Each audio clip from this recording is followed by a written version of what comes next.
Ẹ káàbọ̀ sórí ètò Lady K Ìfẹ́olúwa show. Ní baby of Yorùbá nation, ṣàlàáfíà ni mo bá yín. Àkúbò jọjọ ṣe rí, àkúbò ṣe ń lọ. Ẹ̀yin ìyá mi, ẹ̀yin bàbá mi, àkúbò ṣe ń lọ. Àkúbò ṣe ń lọ. Ẹ jọ̀ọ́, èmi ò lọ́rọ̀ sọ. Èmi ti grab ẹ̀kọ́ tí máa kọ́. Mo ti ní ìmọ̀ kún ìmọ̀, mo ti ní òye kún òye. Kódà mo ti fi ìrírí ayé social media, mo ti fi cancel àwọn èèyàn. Wọ́n ti rí tí wọ́n gbá mú bẹ̀. Ayé yìí, ẹ jọ̀ọ́, please don't harass anybody, don't bully anybody, don't insult anybody. We are here to learn. We are here to learn. And we are here to make peace. We are not here to fight anybody. Please, nobody should harass anybody. Nobody should insult anybody. Nobody should bully anybody. I want a good comment. I don't want bad comments. Please, don't drop bad comments. God bless you as you are watching me, as you are joining. Ẹ má gbàgbé ìyá mi, bàbá mi, ẹ bá mi like, ẹ bá mi share program yìí. Ìrírí ayé tó lágbára. Ìrírí ayé àwòkọ́gbọ́n. Ìrírí ayé agbọ́mọ́ lè lọ pé ṣé nínú ayé iná ṣá? Ṣé lórí social media? Tó bá sọ wípé ogun tó ní agbára jù, ogun social media ni. Ẹ wá wo bó igun ọ̀hún ṣe wá lágbára tó. Nàìjíríà ló wà o. Because mi gbọ́ pé àwọn ọmọ Ghana wọ́n fira wọn pitú lórí social media bí ti Nàìjíríà. Bó tún ṣe wá lágbára jù ní Nàìjíríà, ibo ló wá tó wá pín sí ilẹ̀ Yorùbá. Ibi tẹ́ máa ti mọ̀ wípé ògo àgbáyé làwọn ọmọ Yorùbá nìyẹn. Torí ẹni tó bá lógo ló máa lógo. Irọ́ Yorùbá lógo. Alógo tó dáa. Bẹ́ẹ̀ náà dẹ̀ ni kíni ìwàhálà yẹn ṣe pọ̀. Mi gbọ́ pé àwọn Haúsá ń dára báyìí lórí social media. Ó máa ṣe mí ní kàyéfì. Mi gbọ́ pé àwọn Yíbò, àìmọye Yíbò tó jẹ́ pé bloggers ni wọ́n. Àìmọye blogger Yíbò. Mi ò gbọ́ wọlé. Ó lágbára. Mo máa sọ fún yín wípé gbogbo èèyàn nìyá mi. Gbogbo àwọn speaker pátá àti wọ́n tó dé lẹ́yìn àti wọ́n tí mo bá lórí social media, ìyá mi ni yín. Àríkọ́ṣe rere sì ni gbogbo yín jẹ́ fún mi. Mo ń rí yín, mo ń kẹ́kọ̀ọ́. Lágbára Ọlọ́run ni wá gbogbo yín tí. Gbogbo yín pátápátá tẹ́ jẹ́ speaker lórí social media. Baby yín ni Lady K Ìfẹ́olúwa show. Baby yín ni àfi tẹ́ bá jọmọ Yorùbá. Ẹ rí mi níbi tí kò tí ń jọmọ Yorùbá. Torí wọ́n ṣe ìyá mi, wọ́n ṣe bàbá mi, wọ́n ṣe family mi. Ṣùgbọ́n ẹ̀yin Yorùbá, you are all my family.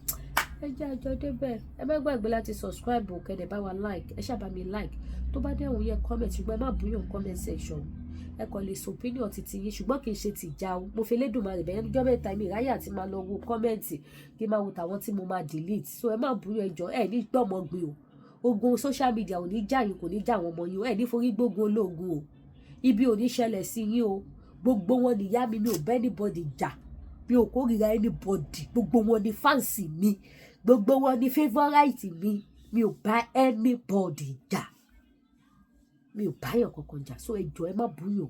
Ẹ jọ̀ọ́ mo fi Elédùmarè bẹ̀ yín. Ẹ jẹ́ àjọ débẹ̀. According to the way I believe it should be done, so that for the petition, so corporate things should be made, And the lawyer, I will tell you, I'll be frank, and I will tell you, I'll be open-minded to you. So the lawyer, when I table the issue, when I call the lawyer, I have some lawyer.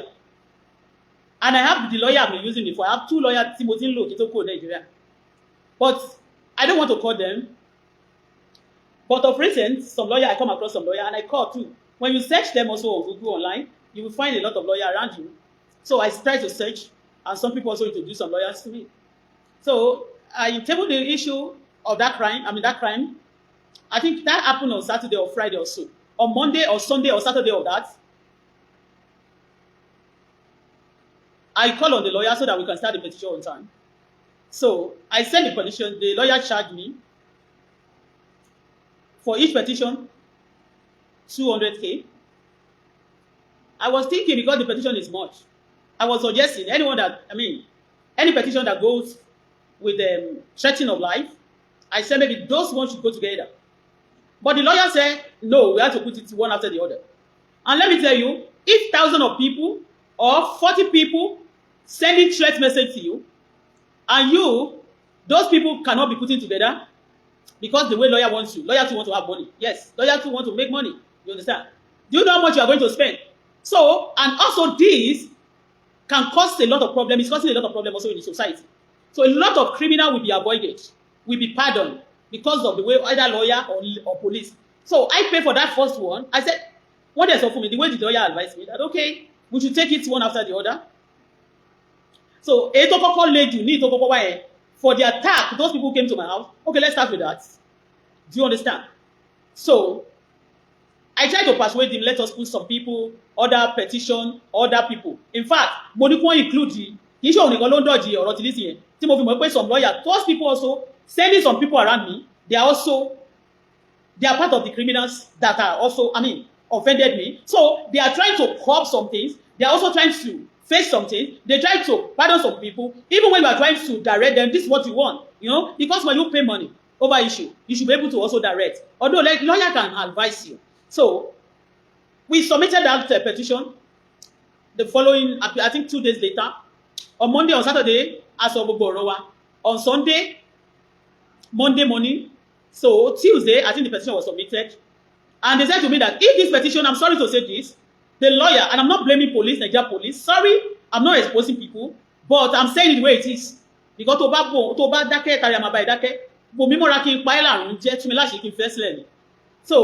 the lawyer said to me that before the petition will be approved, before the petition can be approved, we have to pay we have to pay some certain money also for the letter to be approved. And I asked him, if the letter is approved, are you going to send me a copy of it? He said yes. And what is the next thing? He said to mobilize the police. Mobilization here, I'm not blaming them because Nigeria police is not like Canada, it's not like America. I'm sorry to say this. The truth is once. So they said we have to pay money for mobilization. Like before from wherever, they will need the transport. If they have transport, you have to pay the time. You have to pay money. Do you understand me? Will not pay the mobilization.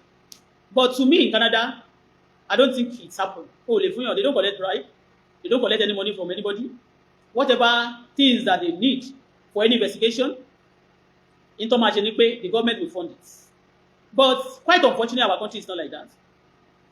I cannot see through this thing. I will sit down close to the something now. I cannot see any comments right now. So, and after that, they said, okay, I have to send. They said for mobilization, that I will pay 500,000.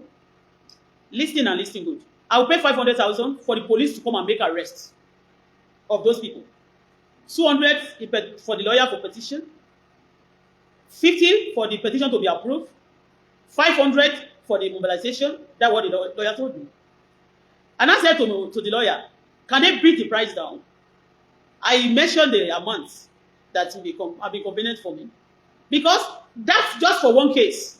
So if I use 500 for just to make that arrest, and I said to him, can I pay 200? Ṣebí kon repo ni, wọ́n ò lè lé 100,000 débi. Mọ́tò ìjọba ni wọ́n máa lò. 100,000 tó bá kù náà, àwọn mẹ́wàá ò lè wá. Ó jẹ́ àwọn márùn-ún ló wá, àwọn márùn-ún lásán ló wá. Tọ́n bá pín 100,000 tó bá kù. Tọ́n bá lẹ́sẹ̀ wọ́n repo 100, wọ́n ò lè lé 100 tán. Ó wá kù 100, tọ́n bá mú ní 20,000 náà pé wọ́n ti ṣiṣẹ́, pé at least àti compensate wọn. 20,000 a day. Ìjọba Nigeria will sọ 20,000 for police, Nigeria police for a day. So if they have that, that's what the way I calculate it. Because even me before, anytime I want to use police, for that time, you won't for me police láti máa lò ń báyìí. Tí bá jáde pẹ̀lú police mẹ́ta, at times I pay 50 for the 3 of them, at times I pay 60, and at times I will pay them because nǹkan tó ń béèrè lọ́wọ́ mi before was 10,000. Yes, for a day. Tó bá tẹ̀lé mi jáde tá a lọ tàbọ̀, it's a 10,000, but me, I will do more than what they ask me. Okay? They ask for that 500,000 for mobilization. So tell me, if anybody is being attacked and he doesn't have 500,000 or he doesn't have 50,000, okay, for mobilization, after the 250, 150,000 for a petition to be approved, and 500,000 for mobilization, that's to come and arrest the criminal. Tell me, àwọn tí ò bá ní 50,000 tí wọ́n dẹ̀ attack, báwo ló ṣe máa live? How are they going to live? So for this, criminal are going to be pardoned. And when criminal is being pardoned first time, second time they are being pardoned, continuity ló kù fún wọn. They will continue to do better than before. If they are thieves, they will graduate. Ó bá jẹ́ pé broken and entry ni wọ́n ṣe. Wọ́n máa di robbery, wá ìbọn weapon. Now they will look for weapon to be more powerful than before because they are pardoning them. Okay? So that's what they asked me. And just for one case. And I was asking, okay, let me, if they can include all those threatening of life in one petition, then I will know that, okay, you understand? But just one petition, and I still have a lot, and there are many, and people who are planning this also, they are people, they can be telling them to be sending all these threats every day because they know you are going to be wasting money, okay? And if you don't have money, you have to pardon them, or you submit yourself to them to destroy you. It's two options. Either you have the money, you pay it, or you don't have the money, you allow them to destroy you or to kill you. And that's why you see a lot of murderers. That's why I call them anybody killing people, all these people, they are terrorists. They are walking in the street, including children now. They are including children, and they call them future. Let me tell you, any child that's involved in crime, from their youth, they are not the future of Nigeria. Okay? They are not the future of Nigeria. They are not even the future of themselves. Talk less the future of Nigeria. Because if the sword of the Lord should cut them, they cannot even grow. And nobody, I am telling you, nobody above the law. Now in Nigeria, they are including little baby, minors. They are including them into a lot of atrocity now in our system in Nigeria. Okay. Now, that's just the issue. I priced it 250, 200, they said no. When they now said that, I was like, so, tó bá wá níjọ́ yẹn sìn, tá bá ti san owó yẹn, tá bá fún lawyer ní owó yẹn tó submit, because I tried to speak to the policemen, they said they cannot speak to me. It's not in their etiquette to collect money, actually. But if I want the job to be done, and if you want the things to be, we have to speak to the lawyer, and the lawyer will be the one to collect the money, so that there won't be any evidence back tomorrow. I'm not going to hold them for that, because they are complaining that the money is small, the country is bad. Do you understand me? But I am telling you one thing. You can still do your things with dignity and decency. We can see without the money you are being paid can be little, but you can still apply dignity and decency into that job, and at the end of everything you can also make more than that, because ẹlòmíì tó bá ṣe dáadáa fún gan tó sọ pé okay, normally I supposed to get other police, other people, they are collecting money like this, they are getting money like this, and you decide to just do your job, you do your work, you understand me, without getting the money. Do you know you can be promoted? The Lord can also help you. Your way can be also be changed. If the teacher you bad dáa fún ẹ tí ò lè sọ èdè olówó, the Lord can make another way for you through the good things you have done to the society. But you know what? A lot of corruption is everywhere. I'm not blaming them because they are crying that the money is not enough. But at the same time, the way they are now putting things also is corruption. And also it's not good. A lot of idiots, a lot of criminals, a lot of these terrorists, they are pardoned working. That's why they are working in the street. See, when go and check Facebook, little baby under minus 16 years, 15 years, wọ́n máa bá orí èèyàn lọ́wọ́ wọn. Ṣé rí bọ́n ṣe flag iṣó yẹn? Ṣé rí bọ́n ṣe flag? Ṣé wọ́n flag ẹ̀ ní? Kí ló tẹ flag ẹ̀? Ẹ máa ṣòfò ní. Ẹni bá tún flag ẹ̀, ẹ máa ṣòfò ní. It's working. Yeah, one flag any. They are flagging it. Olórí burúkú lẹ́yìn tẹ flag it. So it's corrupt. And case ẹyọkan nìyẹn o, kò ná like 1 million lórí case ẹyọkan. Kò wá ní 100 million. Kò ní like èmi. Mo ní àwọn cases there because wọ́n ní ká put it into something ká ṣe báyìí. So ti yé bẹ́ẹ̀. So tí ọba wá ní many things tó bẹ́ẹ̀ report. So a máa ná gbogbo yẹn ló máa ná. Ẹ tí ọba ti lówó kí ló máa ṣe. Ní ọjọ́ yẹn wọ́n wá sọ pé okay. Nígbà yẹn wọ́n wá ní okay. I want to send the wọ́n wá sọ pé kí n san 300 and I want to send the 300 to the man. They now give me another option that okay, I will be coming out to present in Alagbotu. I will write my statement as well, and because already I said, but the lawyer already I've given the power of Anthony to the lawyer. That already the lawyer is representing me. If the lawyer is not representing me, if I go to Alagbon also to write this petition, to put this together, I may not need lawyer in the first instance. When the case is going on, I can get a lawyer. But now I said lawyer should represent me from A to Z. And the lawyer now said to me that, he visited Alagbon twice, so that he spent almost every day like 80,000. The fuel alone is a big lie. I'm sorry to say. It's a big lie. No man also do state, 80,000, go my birthday, 50,000. 50,000. Epo mélòó ló máa gbé on the car. Epo mọ́tò tí ó bá jẹ ko 50 litre máa gbé ẹdíbẹ̀ less than 50,000. To bá ra sí mọ́tò. So the lawyer said that tó ń bá dẹ̀ fẹ́ wá o láti wá tún gba another state nǹkan kan bẹ́ẹ̀ wọ́n ní but mo ti fún yín ní apá of Anthony náà bẹ́ẹ̀ mo ti fún yín ní order that's why mo ti gba lọ́ọ̀yà náà tẹ̀lé ti gba ṣé tí n bá fẹ́ wá síbẹ̀ yẹn gbogbo má ti lọ náà má ti mọ̀ pókè o ní ìwà múpa ìsìnkú má ti pé cab tó máa gbé mi débẹ̀ yẹn mo mọye tó jẹ́ tí bá ti fi lórí kìíní sí mo mọye tó máa gbé mi dálàgbọ̀n tí máa dẹ̀ sanwó mi online you know going and coming ṣé mọ̀ ó lè jẹ́ pé 200,000 tí mo ti fún lọ́ọ̀yà yẹn ó lè jẹ́ òun gbogbo ni máa fi tí bá fún wọn ní alágbọ̀n ní 100 plus tèmi wọ mọ́tò bíi 80,000 or 60,000 to and fro kò lè tó bẹ́ẹ̀ tí kò jẹ́ àti pé let's say 60,000 to and fro you know let's talk put it that way pé 200 yẹn má ti mọ̀ pé okay mo fẹ́ fi 200 yẹn but nísìnyí lọ́ọ̀yà now said to me that tóun bá fẹ́ máa padà wá sílé mi àti wá sọ́dọ̀ mi ó máa tún gba another 200 that be 400 now it's now charging me for just one case mo ní ọjọ́ tí àwọn èèyàn threaten mi gbogbo nǹkan tó ń ṣe fún mi ní Canada bí mo ṣe put ẹ̀ sórí tí mo ti lọ sí station ó take time mi àti láti wọ mọ́tò lọ́bẹ̀ láti drive lọ sí station ní Canada kó dẹ̀ débẹ̀ ó rí gbogbo other things wọ́n fún mi ní email tí wọ́n máa send gbogbo any information tí wọ́n fẹ́ pass fún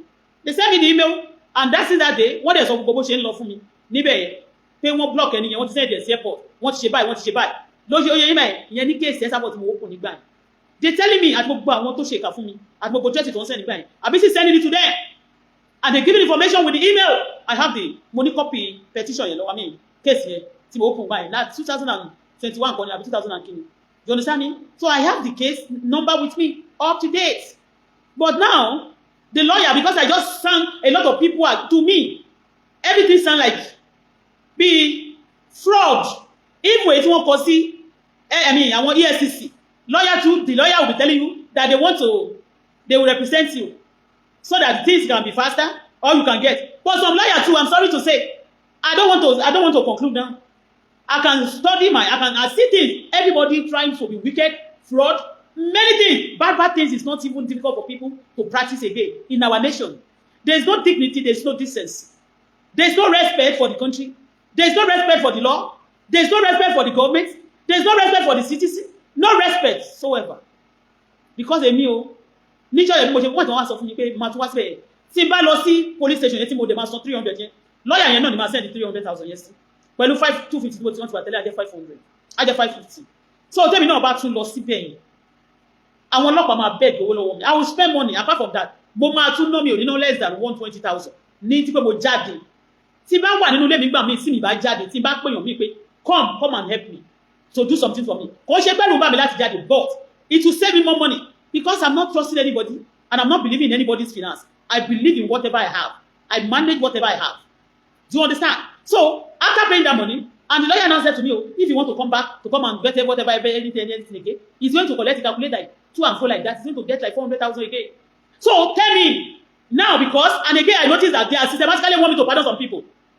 that's another thing when you now say you want to put this right so that you can minimize the crime in society lẹ́yìn ọjọ́ yẹn torí pé ọlọ́pàá ò tí ì wá mú wọn níbí ní àdúgbò mi wọ́n fún mi ní information kí tó dé sí Nàìjíríà investigative journalist ni mí I mean no blogger I investigate people and I design people wọ́n fún mi ní address wọ́n fún mi ní information kan ní ibi báyìí pé àwọn kan ń ta wọ́n ṣe a lot of atrocity ní street yìí bí mo ṣe Sunday kì í ṣe pé mo parọ́ o bí ìdẹ̀ fi jókòó like a terrorist they are working in the street wọ́n ní ẹnìkan ta ewé ọmọ níbẹ̀ yẹn wọ́n ní wọ́n ń ta páàtì èèyàn wàláì wọ́n ra àwọn boys torí àwọn ṣe ní àwọn boys burúkú wọ́n wá pọ̀ ní àdúgbò yìí ẹjẹ́ let me show you something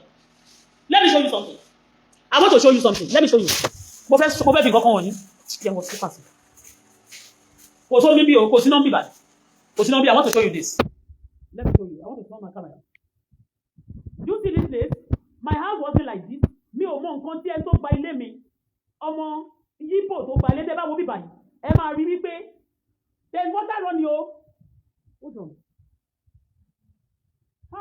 tó ló wà ní mi Ayọ̀mídé sí ibi báyìí wọ́n sí àti ìṣèkíṣe ọ̀dọ́ ṣòro tó ṣòro rẹ̀ tí ànímọ̀ sí a máa sọ pé mi sí ẹ̀fẹ́ ọ̀dùnkún ṣẹ́kiri omi kíchìn go and check all the water I mean the tap so àwọn kan wà tó wà sí ṣíṣílẹ̀ omi kíchìn yẹn ṣílẹ̀ ni.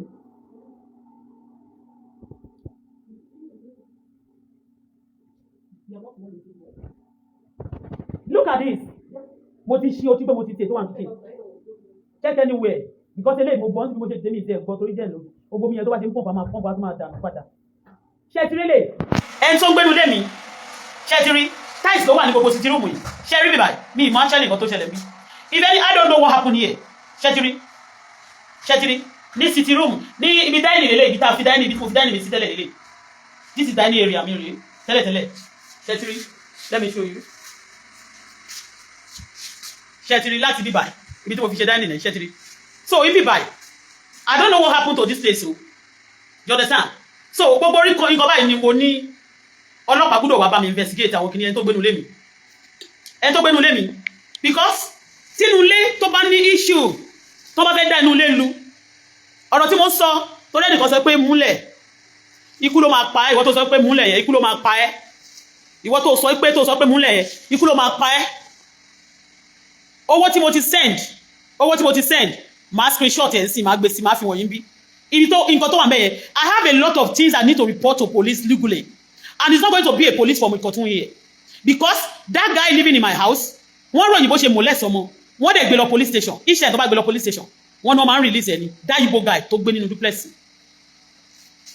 that Igbo guy bóyá wọ́n wá parọ́ ọmọ ní o but èmi ò lè sọ pé wọ́n parọ́ ọmọ torí pé tó bá táwọn ọmọ kéékèèké kan ń rọ́ wá sínú ilé ẹ̀ àtobìnrin o àtọkùnrin o gbogbo àwọn ọmọ àdúgbò gbogbo àwọn ọmọ tó ń pe olè níjọ́ yẹn èmi tí mo ń ṣe dáadáa gbogbo wọn pátá ni ẹni yẹn ṣe mọ̀ pé poverty kẹ̀dẹ̀rẹ́ kò sí nǹkan tí ò ń cut fún yàn so tó bá ti fún wọn ní token wọ́n ló máa ń ara fóònù China fẹ́ lómi obìnrin míì àwọn ọmọ kì í ṣe ọmọbìnrin tó dàgbà bí àwọn ọmọ 15 years ọmọ 14 so ti ẹbẹ yẹn wọ́n náà gbé lọ police station many times but ìkan ṣẹlẹ̀ ní last month kó tó di pé ó kó jáde yẹn ìkan ṣẹlẹ̀ recently ní last month ó lọ police station after some time náà wọ́n filẹ̀ maybe police ó fún wọn lówó ni o ó ṣe kankan no case so far so anytime you go to kò ṣe rọ inú ilé mi nìyẹn ibi dining nìyẹn normally tí ibì kan bá bàjẹ́ nínú ilé àbó fẹ́ ṣe gan ni ó kúkú yọ gbogbo àwọn nǹkan kan tá a fi sára lé ibi báyìí kò dẹ̀ sọ fún wa but tí in tó ṣẹlẹ̀ sí ibi bẹ̀ yẹn tí wọ́n fi gbẹ́ ibẹ̀ mi ò mọ̀ o ibẹ̀ yẹn wọ́n gbẹ́ ní o bẹ́ẹ̀ ni mo sọ fún yín wọ́n gbẹ́ ibẹ̀ yẹn ní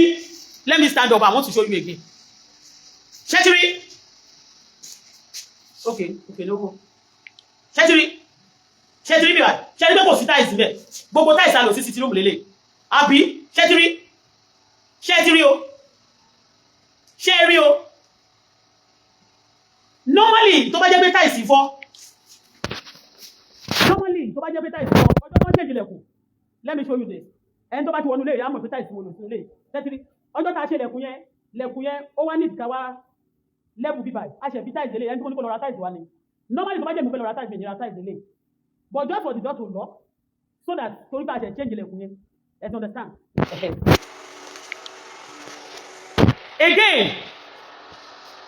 again and again ọjọ́ tí nígbà tí mo wọnú compound yìí àwọn kind of insects kind of things tí mo rí nínú compound yìí ṣe ló dà pé wọ́n ń ṣe nǹkan kan tí ò dá nínú compound yìí irọ́ kọ́ ni o are you getting what I'm saying mo sọ fún one bricklayer ó wá sílé mi láàárọ̀ yìí lẹ́yìn tó tí mo pè torí pé ẹni tí wọ́n introduce mi ládùúgbò mo ní mi fẹ́ lóyún ládùúgbò yìí so mo lọ sí ìyànà odò ẹni bá ti ń gbé lọ́nà bíbá tó bẹ̀ ti ṣe lérí a mọ̀ bí tó ń pè ní ìyànà odò àwọn bricklayer àwọn tipa tó bá fẹ́ ra nǹkan kan bí nǹkan tó ń fi kọ́lé àbí tó need èèyàn urgently you go there wọ́n máa ń dó síbẹ̀ láti wáṣẹ́ I went there and I picked that guy up to come and work for me in this space but despite that wọ́n hentai náà ni àwọn tó ń ṣe iṣẹ́ yẹn wọ́n hentai you understand so lẹ́ni mo ti pé gbogbo iṣẹ́ bricklayer yẹn try little but wọ́n máa ṣe iṣẹ́ yẹn wá ní kó fi little things sílẹ̀ so that you be calling them so they will have access to you the moment they are coming to you they will give you some information too this guy mo kàn déédéé rí lẹ́ni mo pè níbi few days ago I think on Monday ìgbà tí mo pè ní on Monday yẹn ó wá sọ fún mi pé tí n bá ti need wọn pé kí n sọ fóun mo sọ fún pé iṣẹ́ tí wọ́n ṣe yẹn kò tiẹ̀ bọ̀ tí n bá ti ráyè tí mo dẹ̀ ti less busy pé I will call them to come and do it but ó wá lónìí mo kàn rí pé ó ń pè mí ni mo dẹ̀ wá sọ pé mi ò ní business pẹ̀lẹ́ ni mo sọ pé tí n bá ti ní time tí n bá ti ready máa pè èmi kàn ní kí n lọ sí balcony mo fẹ́ charge phone mo dẹ̀ fẹ́ wá sórí media mo fẹ́ tan wifi yẹn so that I can talk mi nílò phone wifi mi nílò data mi màá lè lo wifi so bí mo ṣe wá sí balcony mo ní kí Sarah lọ tàn jẹ́ yẹn mo wá lórí balcony mo wá notice wípé àwọn èèyàn wà lẹ́nu gate mo wá di man yẹn pẹ̀lú Tyler tó ṣe ẹnu ọ̀nà yẹn àmọ́ ní èmi ò mọ̀ pé wọ́n wà lẹ́nu gate pé èmi ò pé wọ́n lónìí wọ́n ní mo sọ pé wọ́n wá lónìí mo ní mi ò sọ bẹ́ẹ̀ some people just send them wọ́n ti fún wọn ní order kan pé they should go into my house àwọn náà tí àwọn tiles tó kù tí mo fẹ́ ṣe yẹn mo lè fi tiles yẹn lẹ̀ tó pé kì í ṣe inú yàrá bí tí mo fẹ́ sùn sí ní àwọn tiles yẹn tó ti yé bẹ́ẹ̀ so kò ṣe inú yàrá tí mo fẹ́ sùn sí àwọn tó bá tẹ̀ jẹ́ bẹ́ẹ̀ gan ni ìyẹn ò lè disturb mi tí mi báyìí ti fẹ́ ṣe é sìn àti pé tí mi bá fẹ́ lò wọ́n mọ́ because reason why tí mo fi ń change àwọn èèyàn yìí náà ni pé they will get into them and be paying them and stopping somebody. Ikọ̀ tí mo kàn fẹ́ sọ náà lélẹ̀ lọ́rọ̀ police, Nigeria police, and for the government. Ṣé rí bí wọ́n ṣe handle àwọn criminal these days? Criminal máa pọ̀ sí òbí àwọn ọlọ́pàá ṣe ni mo mọ̀ pé owó tó ń san fún wọn kéré. Gbogbo àwọn tó dẹ̀ ń gbowó náà Nàìjíríà kò sẹ́ni tó sọ pé òun lówó rí. Even àwọn the richest gbogbo àwọn tó lówó Nàìjíríà ni wọ́n sì ń gbìyànjú láti wọ́n ti ọjọ́ dà. Torówó náà kì í tó lówó.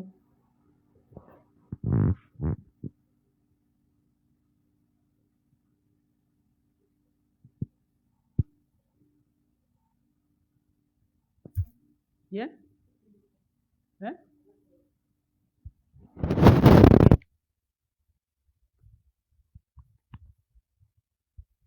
I will call him back. Tolu, àwọn o screenshot ní ìjọ yẹn owó tí mo san fún lọ́ọ̀yà àti tí mo san tí wọ́n sọ pé kò ní ṣé wọ́n lè bá mi san for approvement to approve the petition. Yeah. Torí some people said baby screenshot it again to me. I mean send it to me, send it to my other friend. What? I think it's last it's not last week. Okay, last week, it's not this week. Last week, I think the first one was last Sunday, not this Sunday, Sunday before. Is it Sunday or Saturday? Ọjọ́ tí wọ́n wáyé. Ọjọ́ yẹn náà ni mo fún that very day náà ni mo fún NEPA, I mean the other guy for me kilometer fún mítà. Ọjọ́ yẹn náà mo fún wọn.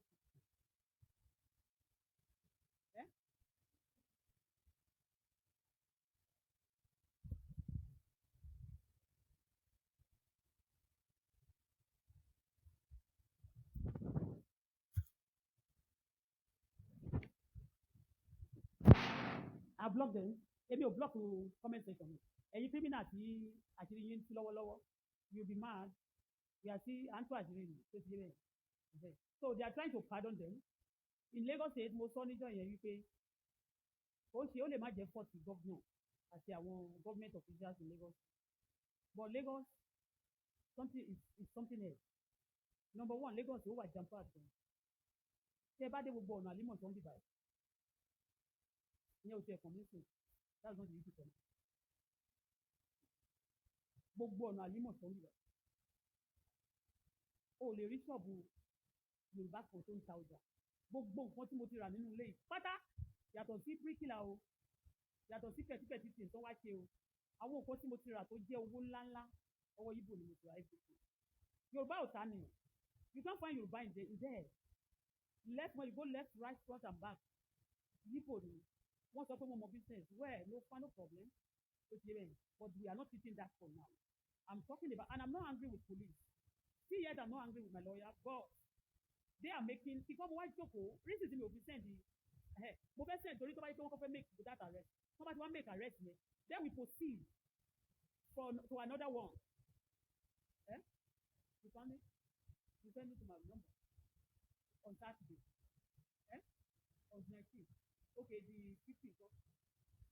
Yeah, the 15th are okay for approval of the petition. No, that one was sent on the article. Yeah. Ọjọ́ Monday yẹn, ọjọ́ Sunday ni wọ́n sọ pé wọ́n kọ petition yìí.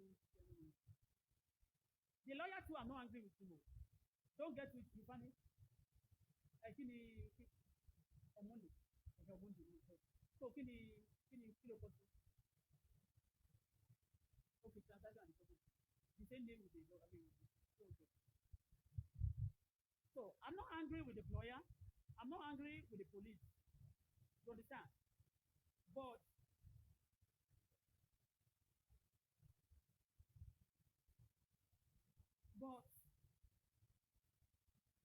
tí àwọn èèyàn bá ní case wọ́n ní challenges tí wọ́n dẹ̀ ná owó tó pọ̀ owó tí wọ́n dẹ̀ ná owó tó pọ̀ bẹ́ẹ̀ láti lẹ́sẹ̀ ní pé wọ́n máa gbalẹ̀ lọ́wọ́ èèyàn wọ́n á gba property ẹ̀ wọ́n á já àwọn èèyàn lólè wọ́n á terrorize àwọn èèyàn wọ́n á dìde ogun síyàn tí ó sì fún wọn kàn rí wọn pé wọ́n kàn dákẹ́ tí wọ́n fi sọ èèyàn because gbogbo àwọn ibi tó o ti lè because kẹ́rí àwọn ọlọ́pàá iṣẹ́ ọlọ́pàá ó jẹ́ pé voluntary kìíní ló yẹ kó jẹ́ service lẹ́yìn salary wọn voluntary service ló yẹ kó jẹ́ from A to Z voluntary fún àwọn aráàlú láti deal pẹ̀lú àwọn criminal because ẹ mọ̀ pé lánàá tó wà ní gẹ́ẹ̀ tó gba ṣọ́ọ̀bù tí ọmọ Yíbò tó gba ní duplex òun ló gbé gẹ́ẹ̀ tó wà wájú yẹn wá gẹ́ẹ̀ tó gba ṣọ́ọ̀bù mi tó wà wájú lẹ́yìn ọmọ Yíbò yìí ló gbé wá gẹ́ẹ̀ yẹn kó ti lọ láti June ló ti yẹ kó lọ mo ní mo fẹ́ túlé ṣe mi ìrẹ̀fẹ́ níbọ̀dì mọ́ nínú ilé ó wá bẹ̀ mí ó wá send message nígbà yẹn ó send letter ó ní kí ìjọ ó kó di on the month of July ending ni òun máa kúrò níbí pé tí mi ìbá dẹ̀ gbà human rights máa pè ní mo dẹ̀ rétí human rights wọn ò pè ní ọ̀pẹ̀ ó wá di àná mo wá sọ fún wa rí pé kò ń gbé gbèsè kò ń sanwó ná ó dẹ̀ ń ṣe sàlù lówó fún un òun ló ń lo iná jù ló fi ṣe business kò sanwó ná àwọn owó tó ń sọ pé wọ́n jẹ nẹ́pà yẹn táwa máa san yẹn àwọn ló jẹ́ mo dẹ̀ sọ fún mo ní wípé o ò tí ì bẹ̀rẹ̀ sí mú ìgbà tó bẹ̀rẹ̀ di end of the month at least ó yẹ ká ti máa rí movement kó o ti fẹ́ mú ó lóun ò ní mú fún ó lóun máa bá mi jẹjọ́ ní pé sísọ tó máa fi kó nínú ilé ẹ máa gbọ́ this is same girl yìí mo tún wá ń gbàdúrà ìjọ ọlọ́run àjẹkó tètè mú tí ọlọ́pàá bá máa wá kó má bàa fìkẹ́ ọ nítorí ó wà nínú àwọn tí ó wọlé níjọ́ tó ń sọ òkú sínú ilé nígbà tí mo ń sọ fúlànà lẹ́sẹ̀kẹsẹ̀ tí mo ti géètì ní àwọn ọmọ ẹ̀ àti òun bẹ̀rẹ̀ sí sọ òkú àtàwọn gúrùpẹ̀ náà bẹ̀rẹ̀ sí sọ òkú sínú compound mi ò ní ṣe àwọn òkú yẹn kúrò ní ìdẹ̀ nígbà ibẹ̀ yẹn kó tó di pé àwọn ọlọ́pàá máa wá láti wá rí ọmọ tó wà nínú ilé tó bá ṣọ ọmọ Yíbò yẹn ló san owó fún 120 ní bóyá ó san 80 èlò ló san 100,000 fún ọdún kan 100,000 naira 100,000 naira ló san fún ọdún kan nígbà tó máa di second month mo ní 100,000 ló san níjọ́ yẹn àdúgbò yẹn wọ́n ti ń gba ṣọ́ọ̀bù níye báyìí èmi gan mi ò dẹ̀ kọ́ bẹ̀ yẹn láti di rent màá tó sọ pé kíjà fún bọ̀bọ̀ yẹn ní ẹ I know this girl well I know am well I know this girl well ìyẹn ọmọ Yíbò yìí o because plan wọn náà ni pé o nílé wá Nàìjíríà o bá dẹ̀ wá Nàìjíríà a máa fọ́ fẹ́ẹ̀dẹ̀ tó máa fi padà ní mo dẹ̀ promise wọn pé I'm going to get my everything from the people who are possessing me ọmọ fún mi fún mi ọmọ yẹn bẹ̀rẹ̀ sí sọ òkò sínú lẹ́yìn àná tó bá wọn lọ́pọ̀ òtún àfihàn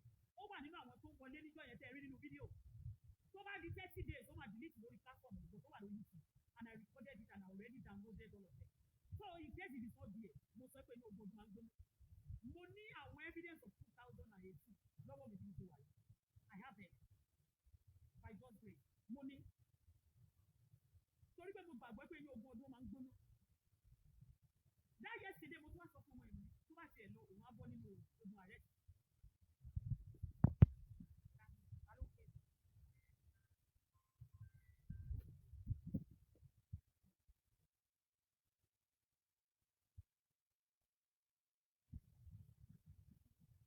Okay, one nobody. Olu. Hello. Yeah, madam, but let me just tell you, if I go do the person, you disappointed me. I paid for 2.5 and gave it to you. But night and night, you disappointed me. It put me off. Yeah, it put me off. I paid for something, and I discovered later that it was different than the basic. So, if I do business, you say you are need that you are going to collect it, you are going to use the money. But in the first instance, why do you do that? You cannot make mistake to calculate the money backwards. But you add more. I pay for 2.5 and you get 2 years.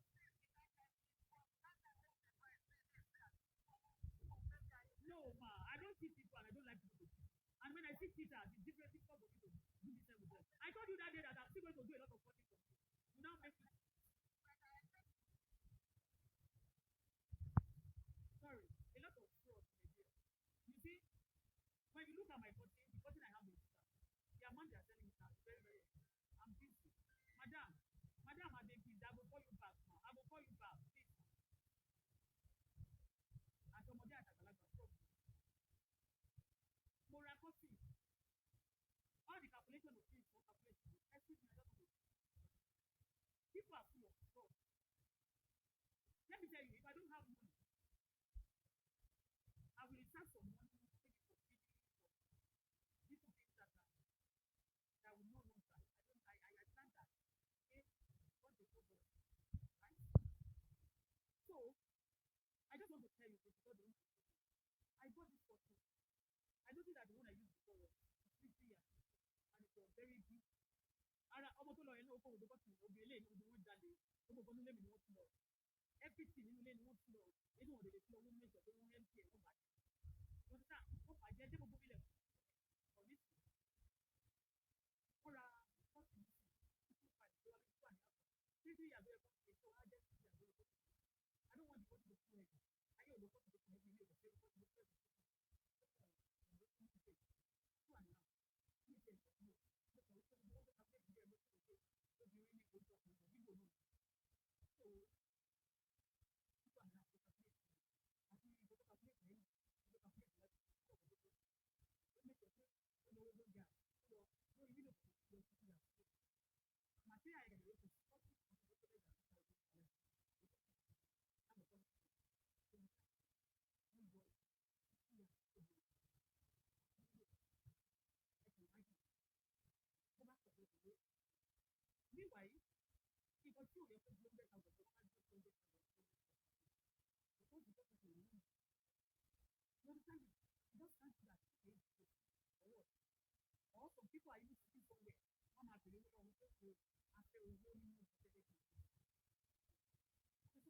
Oh, the volume is extremely low. Can you hear me now? Hold on, let me try it. People say no volume. Let me check it. Sorry. Toluwa bá mi ṣí kíní. Oru mú mi. I'm hot. Toluwa ni mi. Ayọ̀mídé come open the window, Joe. Fẹ́ gba. Oru mú mi. I'm hot. Okay, mo ń gbọ́ now. Toluwa ni mi. Ayọ̀mídé come open the window, Joe. Wá bá mi ṣí window. Wọ́n ní kò sí volume. Okay, I'm reading comments now. But I can hear it now. Okay, mo ń gbọ́ now. Can you hear me now? Okay, can you hear me now? Yes, it's okay now. Okay. Okay.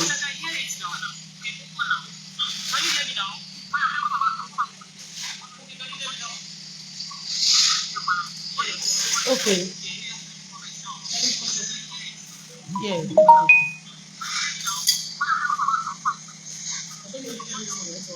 I can hear you now. Okay, one yes. Yes, it's okay now. God bless you. Eh? Open at least open two so that we can have cross ventilation.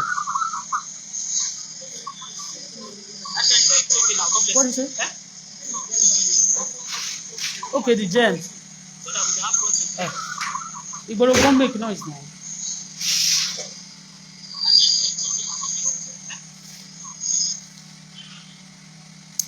So secondly, ṣẹ́rí ẹni tó gbé nínú ilé yẹn, ṣẹ́rí bíríkìlà tó wá yẹn, Tolúwa ni mí, ṣé mo call attention ẹ sí ibi bẹ̀ yẹn? Ilé wa kò rí bẹ́ẹ̀ yẹn náà ká tó lọ. Kí ló lè fà á? Àmọ́ nǹkan téèyàn máa tún dìgì sí ti rúùmù. Wọ́n dìgì bíbà yìí o. Ẹni tó gbé nínú ilé, ọlọ́pàá dẹ̀ máa ní ìtorí ẹ̀ ní pé mi ò fẹ́ lọ sí torí wọ́n ní àwọn ọlọ́pàá Ìkọ̀tún. Gbogbo wọn mi ò sọ pé gbogbo wọn ló ń gba bribe o. Wọ́n ní wọ́n bá ti gbé máyẹ̀dé Ìkọ̀tún, wọ́n máa ń dá padà wálé ni. A dẹ̀ fẹ́ lọ sí Ìkọ̀tún. So a fẹ́ lọ kọjá Ìkọ̀tún. Ṣó ti yé bẹ́ẹ̀ yẹn? A fẹ́ lọ kọjá Ìkọ̀tún. So but nǹkan tó ṣẹlẹ̀ nísìnyí ni pé mi ò blame ọlọ́pàá. Mi ò blame pé bóyá ọlọ́pàá sọ pé wọ́n fẹ́ gba owó láti mobilize àwọn èèyàn ọlọ́pàá tó bá wá make arrest. Because bóyá kò sí provision fún àwọn ọlọ́pàá ti wípé òkè tó bá fẹ́ jáde o fún any operation bí àwọn other countries máa ń fund ṣe ti understand. I don't know. I'm not angry for that. But mo wá tún béèrè lọ́wọ́ ara mi pé what about those people tí wọn ò ní owó tí wọ́n dẹ̀ ní serious case? What about àwọn èèyàn míì náà tó pé wọ́n máa ní wọ́n competition? So ti yé yín torí ẹnu ti ń kun àwọn ọlọ́pàá wa náà jù o ẹnu ń kun wọn. I am telling you nísìnyí báyìí níjọ́ yẹn ní ọ̀rọ̀ alágbọ̀n yìí náà ni wọ́n ní Mohbad ipò competition síbẹ̀ petition yẹn is not being treated up to date títí wọ́n fi pa bọ̀bọ̀ yẹn. Our police officers too, they should not be contributing to all this nonsense thing that is happening in our society because they are making life difficult. Tọ́ba kan sọ pé madam or lawyer o normally it's not official for us to get money but to go to that place is far and we cannot use our money, our salary to run an era of Nigerian government. Okay, let these people just be kọ́ntì ẹ̀dárúkọ nǹkankan kọ́ má dàbí pé bóyá wọ́n kàn fẹ́ exploit wa to continue to encourage because some people will just get upset and get out of Nigeria.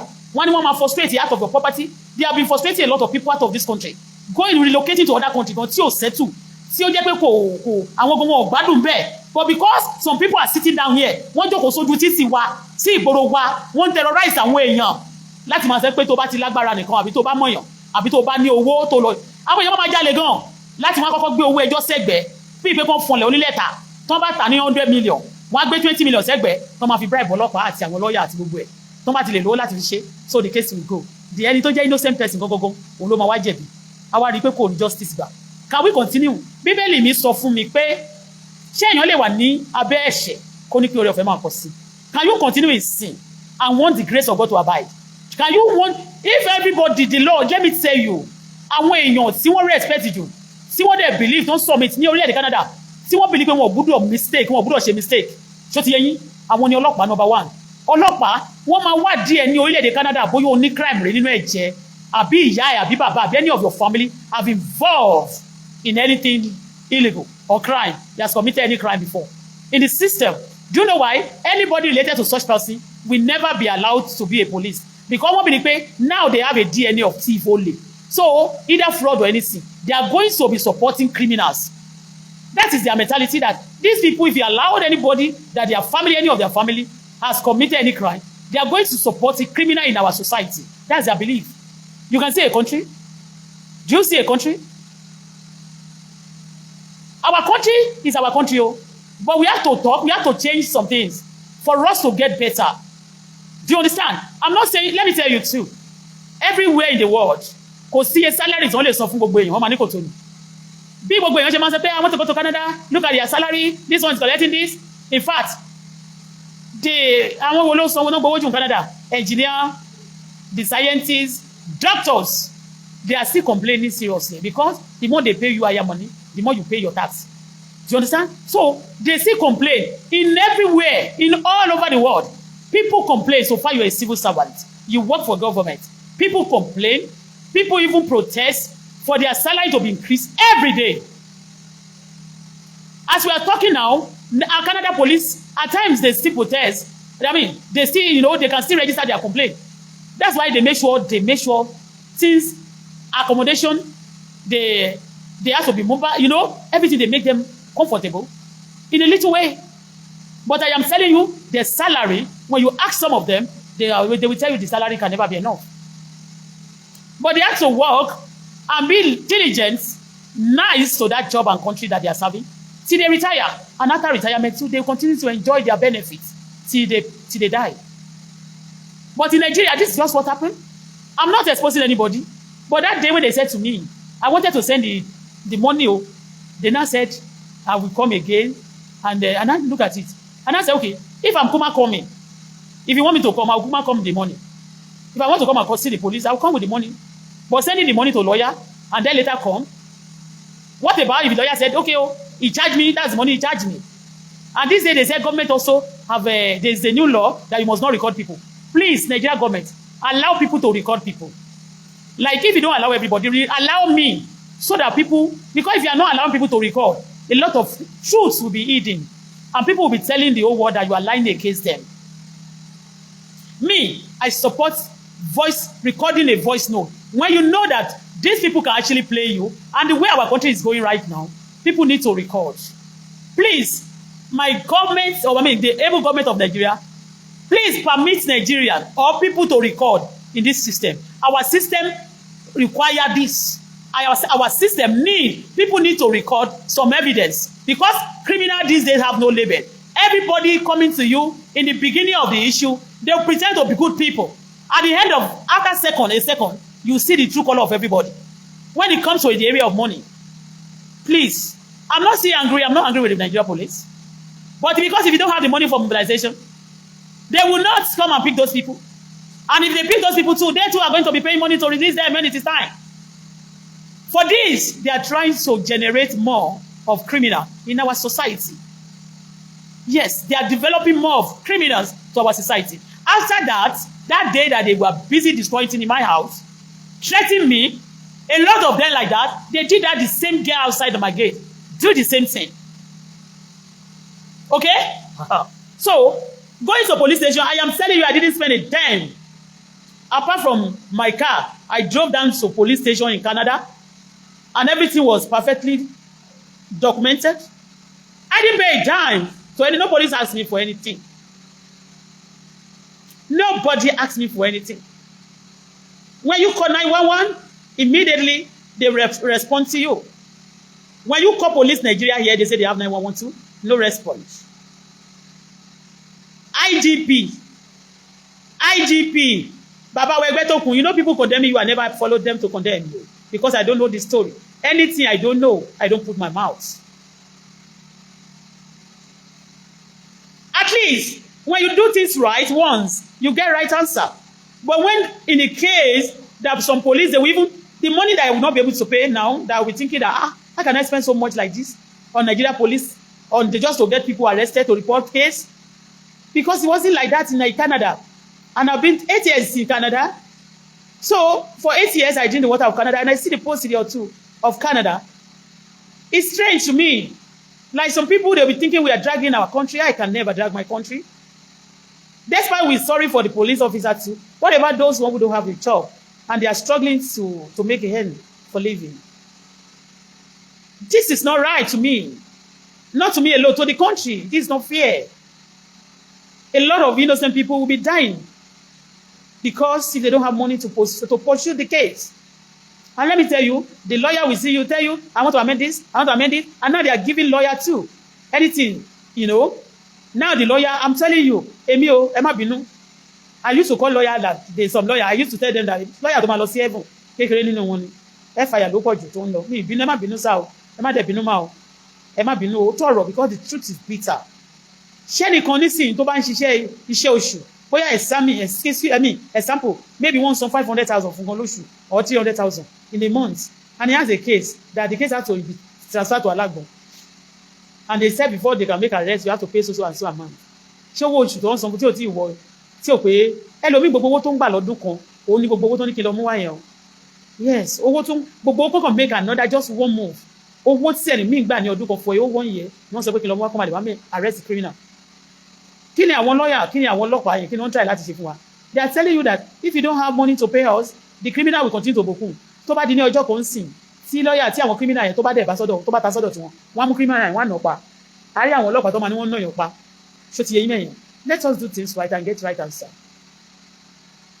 Ìgbà tí mo kọ́kọ́ dé yẹn náà, gbogbo ọlọ́pàá tá bá ti pè tó máa ti gbọ́ orúkọ àwọn kan ni. Wọ́n believe they are above the law. Wọ́n á máa drop enter pé lawyer, enter pé ní ọlọ́pàá. They will be backing criminal. Ṣé rí ọlọ́pàá tó bá ń back criminal, tó ń bẹ̀bẹ̀ fún criminal is a criminal too. And we have a lot of criminal too in that system of police. Òun lè ṣe gbọ́njọ́ sí táwọn míì nínú wọn tó ń retire wọn náà fẹ́ lọ join Boko Haram. Tí wọ́n bá ti lọ join tẹ́lẹ̀tẹ́lẹ̀, tí wọ́n bá ti mọ bí tí wọ́n wà àbí tán ti wà nínú wọn, ṣé wọ́n máa sọ pé wọ́n fẹ́ lọ join Boko Haram. Ẹ jọ̀ọ́ sá bàbá wa Ẹgbẹ́tókun, ẹ bá bàbá nǹkan ṣe sílẹ̀ ní tó ń ṣẹlẹ̀ lọ́wọ́lọ́wọ́ lélẹ̀. When you look at it sẹ́mà rí pé òkè àbí kò fẹ́ lọ station for what? Iye tó ní kí wọ́n mú wá nìyẹn kéèsì dẹ̀ ṣe pọ̀ ńlẹ̀.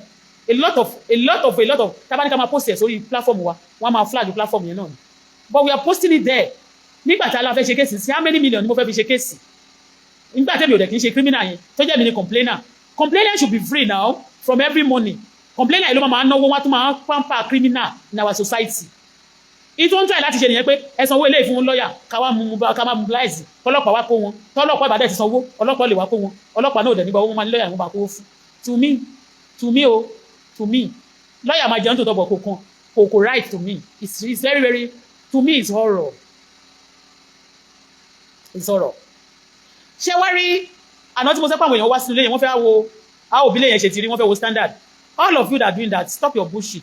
Tó o bá fẹ́ ṣòfò tọmọ mi ìfẹ́ ṣe pé ìfọmọ lọ́mọ but gbogbo ẹni tó bá ń yọ mílẹ̀ tó yọ ọmọ mi lẹ́nu ó máa ṣòfò tọmọtọmọ ni ó ṣe pé irú ẹni tó bá lè ní báyìí sí kò pè mí pò ń bọ̀ ọjọ́ tó bá pè wọ́n ò ní wá kò pè mí nítorí pé wọ́n láwọn kan wá bíbá ìlànà they are now coming wọn ò ní pè mí nígbà tó bá wà wọ́n bá dẹnu gate wọ́n bẹ̀rẹ̀ sí pé wọ́n ní kí n ṣí gate I told them I'm not going to open for them because gbogbo àwọn boys yẹn bí tó ń wà lọ́jọ́ yẹn tí gbogbo wọn bú mi tí gbogbo àwọn boys yẹn wọ́n ṣí gate sílẹ̀ in fact àwọn ló tún jẹ́ kí àwọn boys yẹn lè wọlé dáadáa níjọ́ yẹn láti perform láti bá gbogbo ọjọ́ nínú ilé because they are there I have about 4 to 7 boys people working in the compound the tiler was working that day the bricklayer was working àwọn boys méjì kan tó ń fi sílẹ̀kùn wọ́n ń ṣiṣẹ́ níjọ́ yẹn lọ painter too was there àti ẹni tó ń ṣe fence náà wà ń bẹ̀ àti ẹni tó bá kó ṣe kíní they are 7 in number in this place tí wọ́n ń ṣiṣẹ́ wọ́n dey allow wọn láti máa jẹ́ kí kẹ́lẹ̀ bá pé gbogbo wọn they are all clique they are all into some game wọ́n rán wọn gbogbo wọn bó ṣe ń bú mi yẹn majority of them were laughing àwọn tó tí mo gbà kó wá ṣiṣẹ́ náà they were laughing èyí tó wá ṣe ẹnu ọ̀nà mi níbí báyìí tó múlẹ̀kùn a ní kó wá ṣẹlẹ̀kùn yẹn wọ́n make sure pé wọ́n bàjẹ́ wọ́n tún máa make sure pé àwọn Yíbò yẹn wọ́n make sure pé wọ́n tún bàjẹ́ sí wàláì tàláì ìjà máa ṣẹlẹ̀ lẹ́kọ̀ọ́ kò ń ṣèmi ò ní máa dájà lẹ́ o but ìjà máa ṣẹlẹ̀ torí Lagos is congested and àwọn a lot of people have a lot of evil plan also against this Lagos state and let me tell you tó bá ti tí àlejò bá ti pọ̀jù ẹ lọ nínú ilé ẹ check yourself, you are in danger. If visitor is more than yourself in that house, you are in danger. Torí ẹ̀ mi ò ń fẹ́ kí èèyàn mẹ́rin kó wọlé pẹ̀lú mi báyìí sí. I am telling you, tó bá dẹ̀ wọlé tí mo rí pé wọ́n wọlé tí bá rí pé mo ti ń gbọ́ kọ́wọ́, mo máa tẹ̀ sórí media directly. Ṣó ti yé yín, àwọn kan máa court ẹ̀ wọ́n máa gbé pamọ́, àwọn ọlọ́pàá náà àti gọ́ọ̀mẹ̀ntì àtàwọn èèyàn wọ́n máa jẹ́ witness. Ìjà máa wá ní Lagos state yìí o, torí Lagos state is jam-packed and I want to ask a question. Ṣé Lagos state nìkan ló wà ní Nàìjíríà ni? Ṣé Lagos state nìkan ni state tó wà ní Nàìjíríà ni? Why is it that nígbà tí mo dé Lẹ́kí mo rí àwọn ìbíní àti ègùn àti Ìgbò ló gba gbogbo bẹ̀yẹn tó bá máa rí àwọn ọmọ tó wá láti àdúgbò yẹn fíù báyìí ló máa rí tó bá dé bíbà yìí àlímọ̀ṣọ́ èdè gbogbo agẹ́gẹ́ everywhere Ìgbò ló ní gbogbo bíbà dé chefe everywhere dé Badagry everywhere mi ò sọ mi ò ṣe trabalisi o mo ti dé Abárí èmi Bọ́lá Fọláṣadé mo máa lọ rajà ní Abá nígbà tí mo wà ní Government College mo ń taṣọ àwọn material wọn mo máa lọ rajà dáadáa ní Abá kò sí Yorùbá kankan ní Abá ọmọ Ìgbò ló wà gbogbo Abá kò sí Yorùbá kankan ní Abá ọmọ Ìgbò ló wà ní gbogbo Abá mo rajà ní Abá ni o tá máa lọ pẹ̀lú ekene di ṣuku a máa lọ di kíní kan di kíní kan ṣá oríṣiríṣi orúkọ yẹn tá máa lọ gbà yẹn wọn lọ serious bus yẹn la máa ń wọ̀ lọ Ìjẹ̀bú-Òde ni máa ti lọ dóde wọn tí máa ti wọ̀ kò sí Yorùbá kankan níbẹ̀ Lagos is in danger I am telling you àwọn ọmọ Ìgbò tí mo ní kó wá ṣe ilé yẹn tí mo ra lẹ̀kùn lọ́wọ́ tó tún gbéyàn wá láti wá ṣe ilẹ̀kùn yẹn wọ́n tún fi sísẹ̀mù ń bàjẹ́ lójú mi àti Yorùbá náà wọ́n bá ti pé gbogbo wọn wọ́n ní kó máa bà nǹkan jẹ́ ó lè jẹ́ Ìgbò ló fún wọn ó lè jẹ́ anybody ó lè jẹ́ Yorùbá they are turning everybody to criminal ní Èkó yìí kéèyàn máa pariwo mo ti pariwo láti bí 14 years láti pariwo apariwo láti Ògùn State Èkó yìí wọ́n ìtún ṣe the same thing kó wá di pé àwọn èèyàn tó bá wà ní power àbí tó wà ní authority àbí tó bá mọ ọlọ́pàá nìkan ló máa ṣe and I don't believe in that mo sọ fún yín pé ní Canada without you knowing anybody ó ṣe tẹnu prime minister tó lọ tẹ́lẹ̀ yẹn ó ti pé ilé mi rí tí wọ́n fẹ́ wá sílé mi ó ṣe rọ̀ but ẹ jẹ́ sọ kọ́kọ́ fún yín ò need láti mọ anybody kó tó di pé anybody ṣe kó tó di pé o get gbogbo nǹkan tó bá need ní orílẹ̀-èdè tí wọ́n fẹ́ kó dára wọ́n bí ní pé wọ́n fẹ́ kí àwọn èèyàn wà independent wọ́n fẹ́ kó orílẹ̀-èdè náà wà independent people are putting our country into bondage àwọn èèyàn wà in bondage lẹ́sẹ̀kẹsẹ̀ lánàá yẹn this woman started throwing stone into the compound 100,000 ló sọ ní ọdún kan o I spent more than 80 million nígbà nínú ilé ìbá yìí o ìgbà tí mo wà ní hotel I still bá lè rí kí n má bà run out of cash owó tí mo ná àtọwọ́ mi àti èyí tí mo mú wá sí Nàìjíríà àti èyí tí mo ná tí ó wà ní àkáǹtì mi ní Canada tí mo fi wọ mọ́tò gbogbo tí mo ná àti sọ̀tẹ̀ mo ná more than 10 to 11 million ní hotel yẹn kí tó wá sọ pé mo padà láti wá máa renovate nílé mo tún ní jẹ́kọ̀ọ́ báyìí mo ní mo ṣe kó fóònù dání àtàwọn gadgets mo ní àwọn èèyàn bá máa ranjú mọ́ mi wọ́n lè lọ ní kọ́ máa jí mo dẹ̀ notice pé wọ́n fẹ́ jí àwọn kìnìyàn mọ́ mi lọ́wọ́ I saw them so let me use it for what is valued for me so that me ní máa regret pé wọ́n jí fóònù mi wọ́n jí 2 million wọ́n jí gbábẹ́ ẹ̀ tó ń ṣépè fún. People they be sending people around you to come and be stealing from you and putting you into trouble. People are practicing terrorism and they are working freely in the society. And that's what I was telling people there. Ọmọ kékèké á máa gé orí èèyàn. Àwọn tó ń gé orí àwọn ọmọ kékeré ọkùnrin obìnrin they are sending them they are doing killing and they are living in our society. Àwọn ló máa tún gbójú sójú kámẹ́rà wọ́n ń ṣàkókiri ni. Mo sọ nígbà pé àwọn terrorists rìn wọ́n rìn freely. Wọ́n lé Tinubu wọ́n rò bóyá ṣe ni mò ń jà fáwọn kan. I am telling you. Sórí ẹni tó bá jà ẹ́ lólè àbí tó bẹ ẹ̀jà tó sá lọ tó rí. Tó bá rí náà wà máa wò pé ọlọ́pàá máa wá títí tí wọ́n bá rí wọ́n fi sílẹ̀ nù ó respect ẹ̀ pé òun ti ṣe mí sẹ́kọ̀ọ́ sálọ ṣé orí ẹ̀ tó bá ń jà ẹ̀ tó ń ja olè àbí tó ń ṣèkà tó tún jókòó sọ̀rọ̀ ní ẹ̀ pé òun ṣe ó sọ pé kò sí anybody tó fẹ́ mú òun and they telling you that they have people who backing them anybody backing evil in our society is a terrorist anybody backing hoodlums and gbogbo nǹkan tí ò dá ní society àbú wọn we are only calling them by their names ṣé ó yẹ ká lọ pé ọlọ́pàá kí a máa san owó 300 mobilization kan máa charge me 500 pé kí alágbọ̀n bá lè wá síbí ókè assume pé mo ní bí mi ò ní mo mọ bí mo ṣe lè ṣìírí san but tí bá wá sọ yẹn ni tí ò ní owó tán bá fẹ́ pápò ní lẹ́nu criminal kẹ̀dẹ̀rẹ́ ni àwọn ẹ̀dẹ̀ ló ń jalè ló ń kó gbogbo Nàìjíríà wọ́n bọ́ sórí nǹkan nìkan wọ́n gbà á wọ́n ta anyhow wọ́n kó yẹn dání wọ́n fi ṣẹjọ́ tán bá ti rówó láti fọlọ́pàá àti lọ́ọ̀yà wọ́n pè wọ́n ní winner wọ́n pè wọ́n ní champion in the country our nation gbogbo wa pátá àti fọwọ́ pa idà ìjọba idà Nàìjíríà lójú we don't love this country apart from me àtọmọ mi people hate this country and anywhere you hate you don't present yourself to them you understand People hate this country. Anybody that hates the country, that hates the place that he was born, olóma máa ba ibẹ̀ jẹ́. Tó bá complain pé nǹkan kò dá, máa bínú pé wọ́n complain. Ó lè kàn tiẹ̀ bí pé rudeness ni.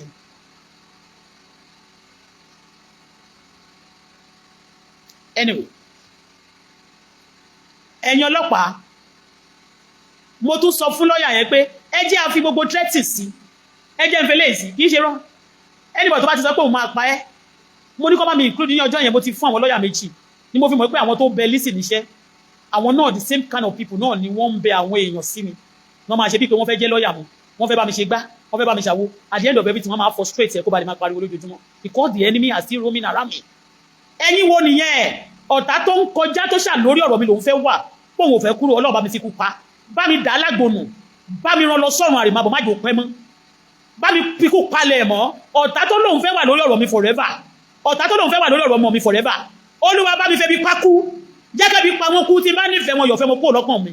I don't know them but I know the set of people that are disturbing me. Some of them want to be coming as a friend just to come and to have access to me, pretend, and after some minutes they now show their true color again and they are flooding. Mo sọ fún wọn níjọ́ yẹn mo ní ẹjọ́ lọ́yà ẹjọ́ ẹ bá mi include gbogbo wọn ní àmà one after the other ní kí là lè include petition yẹn sí. The same person kan jókòó kálá lálágbọ̀n nígbà tí petition bá ti wà níwájú wọn. Okay, tó bá jẹ́ Lizzy wà involved nínú nǹkan ẹ pé àwọn tó wà nínú nǹkan ẹ pé tó bá dẹ̀ ní láti make arrest ẹ pé wọ́n sábà ní nọ́mbà wọn kẹ́dẹ̀ make arrest bí mo ṣe rò pé wọ́n máa ṣe nìyẹn. That very day tó jẹ́ pé Esabod tí mo report ẹ̀ ní Canada Esabod they Google it immediately after collecting gbogbo orúkọ ẹ̀ tó ń ṣe wọ́n dẹ̀ gbé jáde níbi tó ń gbé ní Dublin wọ́n ní because it's now in Dublin he cannot go to the place but what we can do because of the threatening and what they have seen they are going to stop her not to come into Canada without me paying them. They work because the police take their job like job in Canada. That's why you see we are getting some result. They are getting some result we are not getting in our country. We are not dragging our country. Why? The people destroying the country too, they are affecting themselves. That's why I call them at time maybe 1 year or they already have 1 year away. Country cannot continue to be built like that. We cannot build a country. Anything you want that want to be built in a solid rock, in a plant, in a good way, should not be building in a dirty things like that, doing missing things, causing a lot of havoc in society. Life cannot be saved. People are polluting the hell. People are polluting people. People are destroying lives. Lagos yìí, ó dà kó ní mission kan ní tí wọ́n ní orí Èkó. I am telling you, Èkó is a mess, Lagos State. But it's not yet time for me to talk about that. I'm not a tribalism person. You know, most of the time I speak against my people, my tribe. Ipe Yoruba, I say it the way it is. I speak against myself. I speak against my home. I don't back evil. The truth always haunts. But I'm telling you, authoritatively, it's like an injection. Getting injection, in the beginning, it will feel the pain. The sharp pain will come once, but after that, you are going to be healed. It's passing some things to your system. Don't let us reject this truth. The truth is bitter. People want to rule you, but don't want to say, you want to make the case. Ẹ fẹ́ ṣe case pẹ̀lú wa. Okay, a máa jẹ gbogbo owó yẹn tán ni. A máa make sure ọlọ́pàá náà la máa dẹ̀ sí yín. Kó jẹ́ pé ọlọ́pàá tá bá sọ pé kó gbà wálẹ̀ ló tún máa pa àwọn èèyàn. They are killing now. Tí wọ́n bá pa èèyàn báwo la máa ṣe tó pé wọ́n wá sínú lẹ́jọ́ yẹn. Let me tell you, àti pé ọlọ́pàá yẹn àti pé 911 tí wọ́n. Ọlọ́pàá wọ́n sì máa pè wá padà pé you call, I hope you are safe now. Nothing like that. Nothing. People taking things for granted, taking the law for granted, and a oath was being taken before taking the Konto Basho in Nigeria as a police officer. That is bad. Let me show you once again. Ọlọ́pàá yẹn, the law, bricklayer tó wà yẹn tí mo ní kó wá ṣe bí ìbànújẹ́ yẹn, mo pé mo ní kí ọlọ́pàá kí make a report láti Ìkọ̀tún. The guy that is living here because information tó ń fún mi. Nítorí wọ́n ń ṣe ní street yìí kò dá o. I am telling you. Nítorí sọ wípé wọ́n ń ṣe ní street kò dá kí n tó wá sí Nàìjíríà yẹn. Àti kì í ṣàwọn nìkan o. Àwọn kọ́tísì wọ́n máa péjú jọ pt mu. Wọ́n máa rán ọmọ kéékèèké ní igbó àti codeine. You understand me? And a lot of things ni wọ́n ṣe ní ibi báyìí. Bí mo ṣe dé ní ọjọ́ ẹni, èpè tó ṣe fọ́mọ kéékèèké ti pọ̀ jù, máa ṣe pé àdúrà màlá máa ń gbà. Because ọmọ yẹn kò lè stand there fún security ta put in place padà. Àti pé EFCC o, Ìgbádá o, Kodo, they are jacking the EFCC, Nigeria police, everything. Làwọn criminal fẹ́ ajak tán. Because majority wọn now, gbogbo majority ti turn to criminal in our system. Aláàmù burúkú ló ń loud yìí o. Gbogbo nǹkan tó ń dùn yìí nǹkan tí ò dá ní o. Ìyẹn bó ṣe jẹ́. Lẹ́ẹ̀kan sí, mo pe bricklayer yẹn lọ́jọ́ tó fẹ́ bẹ̀rẹ̀ sí ṣiṣẹ́. Tí mo rí ihò tó jìn nínú compound. ó wá ní interlock yẹn ni ó ní kí n má pè but gbogbo àwọn tẹ́mi bá pè tẹ́mi máa sanwó fún ni wọ́n àwọn kan máa pè wọ́n ni wọ́n máa ra wọn ló máa bribe wọn so ti yẹn I wanted to call police that day kí wá ló dé tó bá jẹ́ interlock ni kí ló tún ṣe ti bí dáìnì yẹn tí wọ́n tún gbẹ ibẹ̀ tán wá rẹ̀ kí ni wọ́n rẹ́ mọ́bẹ̀ gbà tó tún rẹ̀ gan tán rẹ̀ ibẹ̀ yẹn wọn ò tún fi táìsì padà gbogbo ibi tí wọ́n gbẹ́ lẹ́nu ọ̀nà ó sì bàtà ń ṣẹlẹ̀kùn lẹ́sẹ̀kẹsẹ̀ mo ní kán lọ ra táìlì wá wọ́n dẹ̀ ti ṣe kí ni wọ́n lọ ra táìsì mo ní táìlì wọ́n lọ ra táìsì wá a dẹ̀ sọ fún wọn kí wọ́n ṣe lẹ́sẹ̀kẹsẹ̀ a ní kí wọ́n ṣe ní ẹsẹ̀kẹsẹ̀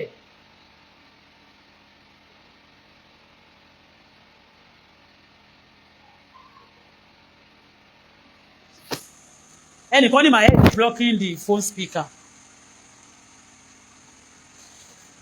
Let me show you again. Let me show you this again. You see? You see this place? This is my dining area. You see? What happened to this place? What happened to this dining area? What happened to this place? Interlock to the lake. This is tight down to the lake. Kí ló ṣẹlẹ̀ níbí báyìí? Alágbọn orí wọn sọ pé ní ìkọ̀tún mo sọ fún ikọ̀ ọlọ́pàá tó wá níbẹ̀ yẹn náà òun fúnra rẹ̀ ó ti ń bẹ̀rẹ̀ fún àwọn kíníkà I am not afraid of it. People who don't know that I am not afraid of it. See? Gbogbo ọkọ̀ tó wà nínú ilé káàkiri ilé tó ń bàjẹ́ lè jẹ́ gbogbo wardrobe. When you look at this wardrobe, ẹ máa mọ̀ pé nǹkan tó kọ́ ní ìpàdé everything is being spoiled.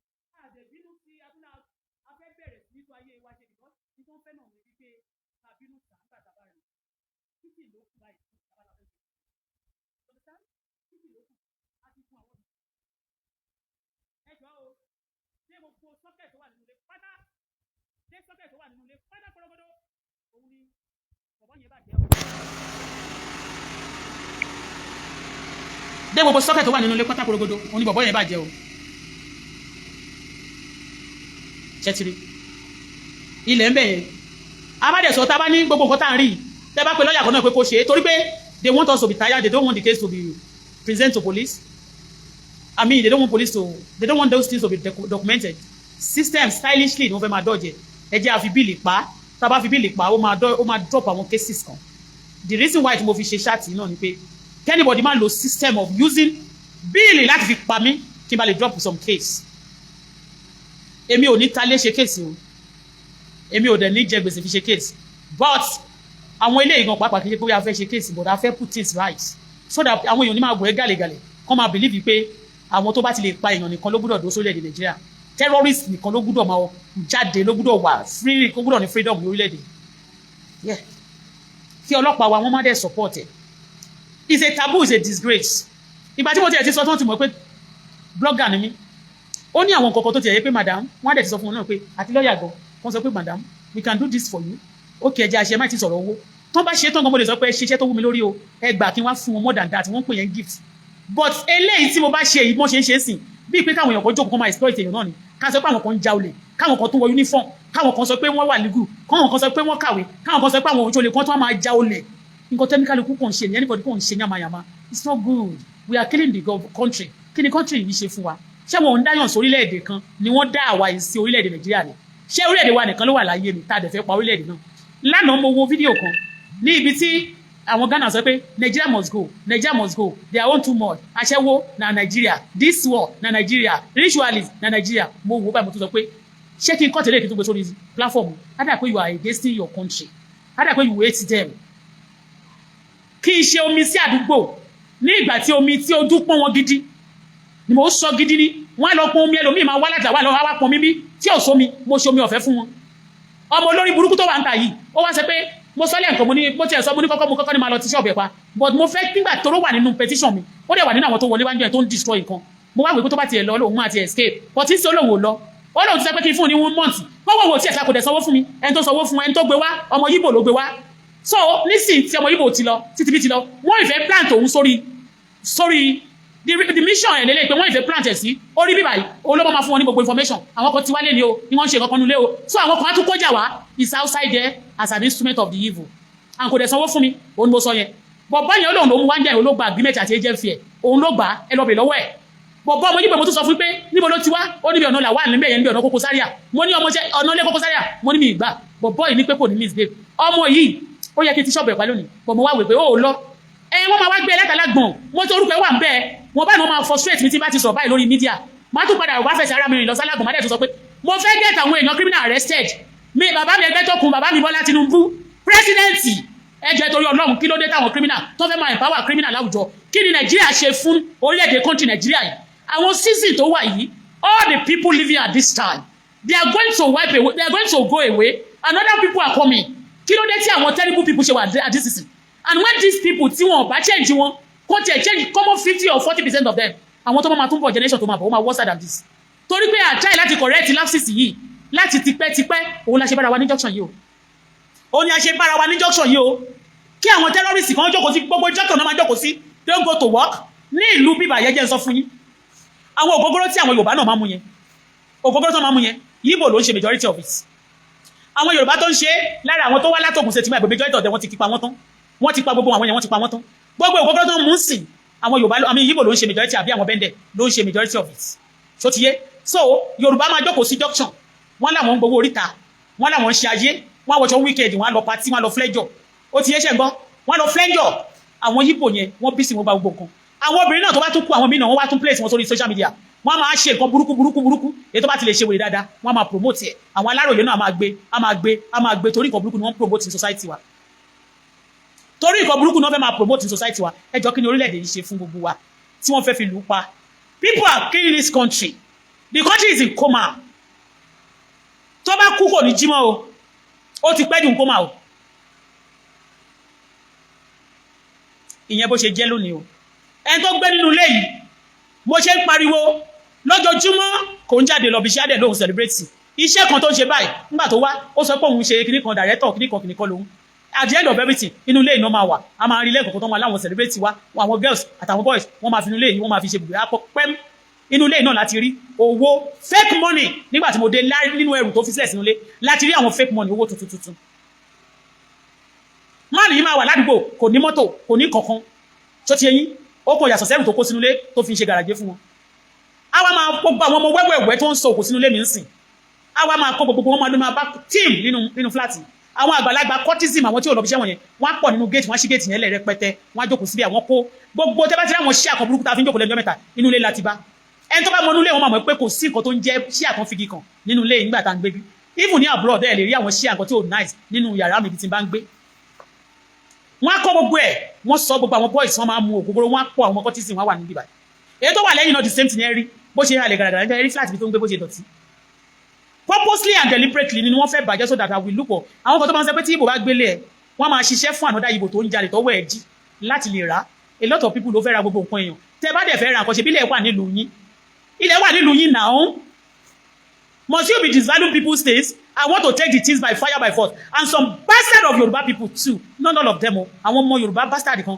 they be supporting you and gbogbo wọn àwọn kan support olórí burúkú man tó lọ níbi ìbàyẹ̀ sí gbogbo ẹsẹ̀ bó ṣe lẹ̀pọ̀ nìyẹn bí ìgbẹ́ àṣùbà bí ẹsẹ̀ ẹmọ ẹsẹ̀ tó bá ń lẹ̀pọ̀ báyìí bí ẹsẹ̀ máa ń ṣe lẹ̀pọ̀ nìyẹn ó wá sórí jìgì orí ẹ̀ wá dàbí orí ṣìgìdì àwọn olórí burúkú kan tó fọwọ́ ọwọ́ tẹ gbogbo ọmọ wọn tó ní wọ́n ń dòdì àwọn ọmọkùnrin àtọ́mọbìnrin nínú ilé yìí nílé tí mo gbàdúrà kí n tó kọ́ mo wá sọ pé mo gba nǹkan mi padà take it by fire by force ẹ wá lórí yín burú ẹni tó gbé síta ó wá lóun ọmọọṣẹ́ terrorist ìkan wà ní àdúgbò ìtún sọ pé ó ń ta ẹran èèyàn ó ń tewé ọmọ kì í ṣe rọ́mọ́ ló ń ta ẹran èèyàn fún gbogbo àwọn cortism tó ń ṣiṣẹ́ àwọn tó ń ṣiṣẹ́ abrakadabrakada àtàwọn pásítọ̀ tó máa ń ṣiṣẹ́ abrakadabrakada yẹn wọ́n ní gẹ̀yẹ̀ òun náà wà nínú àwọn tó wà nínú fídíò yẹn níjọ́ yẹn tó wá ń ṣe èpè nítorí pé wọ́n mọ̀ pé èmi ti wá mo against evil things bí mo ṣe sọ pé àwọn bad boys wà ní surroundings yìí o tó dẹ̀ yẹ pé àwọn náà ni wọ́n jọjọ rò papọ̀ they are now angry seriously and ṣe dẹ̀ mọ́ pé tó ń bá ń bínú yẹn kò ṣe kankan fáwa but we are still going to point out our ashma sọ point wa ashma sọ nǹkan tá a mí gbogbo fáwọn èèyàn kọ́ mọ̀ we are not hating them personally because wọn ò ní nǹkan tá a lè jealous we are just telling you that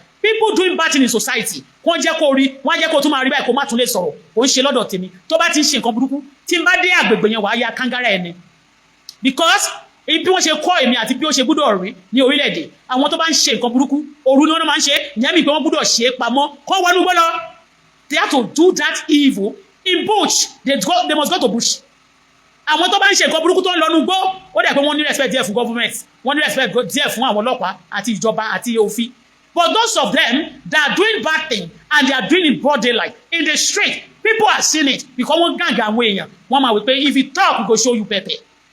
Bá sọ̀rọ̀ a máa kú, bá sọ a máa wí, a máa èèyàn sì máa padà kú. Mi ìdẹ̀ ní kú lọ́mọdé, ẹ̀gbọ́n yẹn sórí yín, ọmọ mi ò dẹ̀ ní kú lọ́mọdé tó ní ìpa èèyàn. Kí orílẹ̀-èdè wa lè da àti kí wọ́n yé ní èèyàn lára náà mọ́ ni.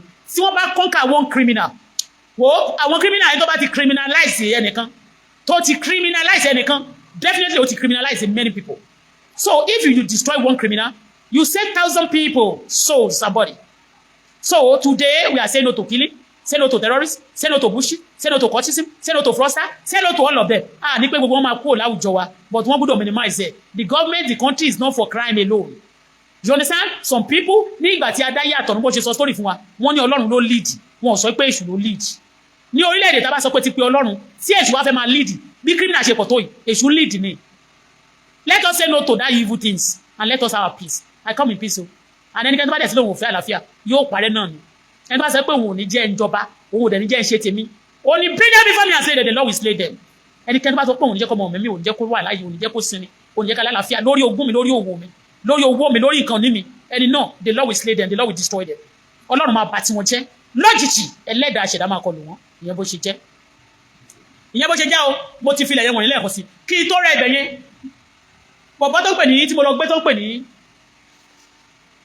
bíríkìlà yẹn olóbẹ̀ mi pé àmọ́ mi ẹ má wọrí ẹ má lọ station ẹ má lọ ọlọ́pàá. Mo ní mo fẹ́ fi bí gbogbo ìwò ṣe wà nínú ilé nínú kọ́mpáàdì mo ní mo fẹ́ fi wọ̀n wọ́n ní pé tó bá ṣe interlocking pé tó bá ti ń jò tí omi ti ń tó ń wọlẹ̀ pé ó lè máa ṣe bẹ́ẹ̀ mo ní ó lè máa ṣe bẹ́ẹ̀ wọ́n ní bẹ́ẹ̀ ni níbo ní gbogbo ṣó ti yé yín ó ló lè máa ṣe bẹ́ẹ̀ mo ní bẹ́ẹ̀ ni ìyẹn ni o mi ò ṣe pé èèyàn kó wá mi ò ṣe lọ pé ọlọ́pàá ń yọ̀yàn mo dẹ̀ rí pé gbogbo àwọn tí wèrè ọmọ Yíbò tí ò ṣiṣẹ́ wá àmọ́ṣẹ́ tó ń ṣe tó máa fi nǹkan kan máa fi ṣọ́ọ̀bù wèrè bojú tó máa fi ṣẹ́kàn bojú kidnapping olè fraudster gbogbo nǹkan burúkú náà máa ṣe mo dẹ̀ rí pé kí a lè rí kẹ́kẹ́ bí mo ṣe wẹ̀ ní pé kí n wẹ̀ kí n yán kọ̀ọ̀kan mi ìdẹ̀fẹ́ criminal even gan bẹ̀ yẹn kò fún mi fi rent mọ́ torí pé olóbùkún ọmọ tó jókòó síta ń sìn tí n bá kó dáìpà lásán láti Canada tí mo lọ́dọ̀ ẹ̀ sínú ilé dáìpà tí wọ́n kó lára ẹ̀ sí ṣọ́ọ̀bù wọn máa rà kì í ṣe 100,000 tó ń san lọ́dún kan ló máa sọ pé wọ́n sọ fún mi olórí burúkú ọmọ tó bá gbolé jẹ́ ó lo náà kò san mo fẹ́ ní pé kí wọ́n bá mi yọ gbogbo rúfin sheet yẹn kan yọ kúrò fúnra mi mo lè yọ gbogbo rúfin sheet yẹn kúrò but you know what tọ́lọ́pàá bá wá torí pé tó bá lọ gan before today ọlọ́pàá ò ní rí mú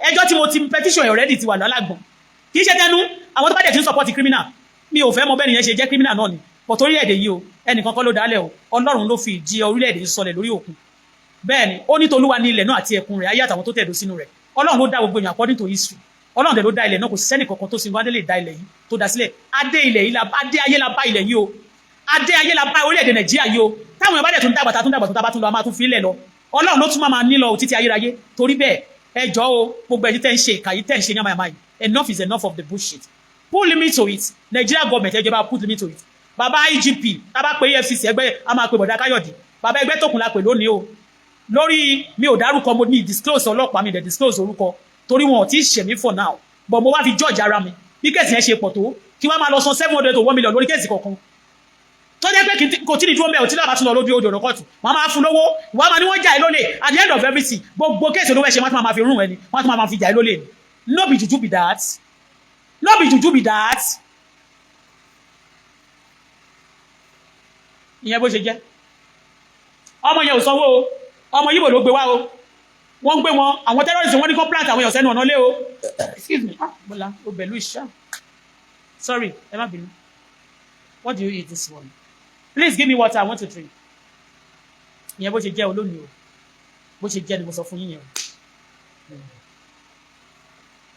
everybody kàn jalè ni ìjọ yẹn tí mo ní kí wọ́n bá sáré bá mi ṣe cutting a béèrè fún 4 years ni wọ́n ṣe wá tẹ̀yìn tó yẹ kó jẹ́ 3 years wọ́n yẹ yọkùn sẹ́ẹ̀ ó jẹ́ 2 years ìtìrírú ẹ̀ ìtìrírú Nàìjíríà mi rí Nàìjíríà pẹ̀lẹ́ kù sùúrù Ọlọ́run á gbà ẹ́ lẹ̀ lọ́wọ́ ẹsẹ̀kẹsẹ̀ lọ́wọ́ ẹ̀ṣẹ̀kẹsẹ̀ lọ́wọ́ àwọn ìkàkíkà á gbà ẹ́ lẹ̀ ìyẹn bó ṣe jẹ́ wọ́n tẹ̀ náà sọ pé anybody ò gbúdọ̀ tó wọ́n sọ pé anybody ní ìtì ẹ̀ mọ̀ kò yé mi anyway ìyẹn bó ṣe jẹ́ o bàbá ọgbẹ́ tó kùn ẹ̀jẹ̀ bá wa wọ́n àkọ́ṣe sí petition náà òun lélẹ̀ let me show you the petition ẹnìkan tó sọ pé wọ́n sẹ́ndì kìíní sí màá sẹ́ndì tó ẹ̀mú bọ̀ sí jẹ́ kọ́kọ́ fi màá rántí sí Let me show the petition.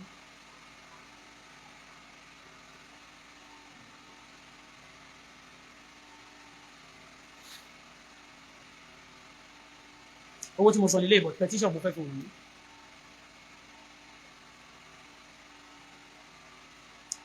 Wọ́n máa sọ pé wọ́n sọ pé o kò sówó lọ́wọ́ mi mọ́. Ní tí mo ní kan tó bá sówó lọ́wọ́ mi gan yálà ìyàwó ni àwọn òdú lówó. Òun tó kò sí ṣọ́ọ̀bù sí kò ní ṣọ́ọ̀bù kò lówó kò ní kankan. Ó dẹ̀ ń bú mi. Wọ́n pè mí wọ́n sọ fún mi ìta pé mo ní ó ń bú mi. Ṣé mi kí wọ́n máa bẹ búra? Ìwọ tí ẹjọ́ ẹ mo ti gbé ẹ lọ síbẹ̀ yẹn. Táwọn èèyàn tó bẹ̀rẹ̀ níṣẹ́ tán bá sọ pé wọn ò fẹ́ kẹ́jọ́ yẹn wà. All the people tó bá sọ fún mi pé wọn ò fẹ́ kí wọ́n hàtì lórí ẹjọ́ ìyàwó ló ń ba Nàìjíríà jẹ́ terrorist ni wọ́n. Ní ṣe rán. Orúkọ wọn lápè.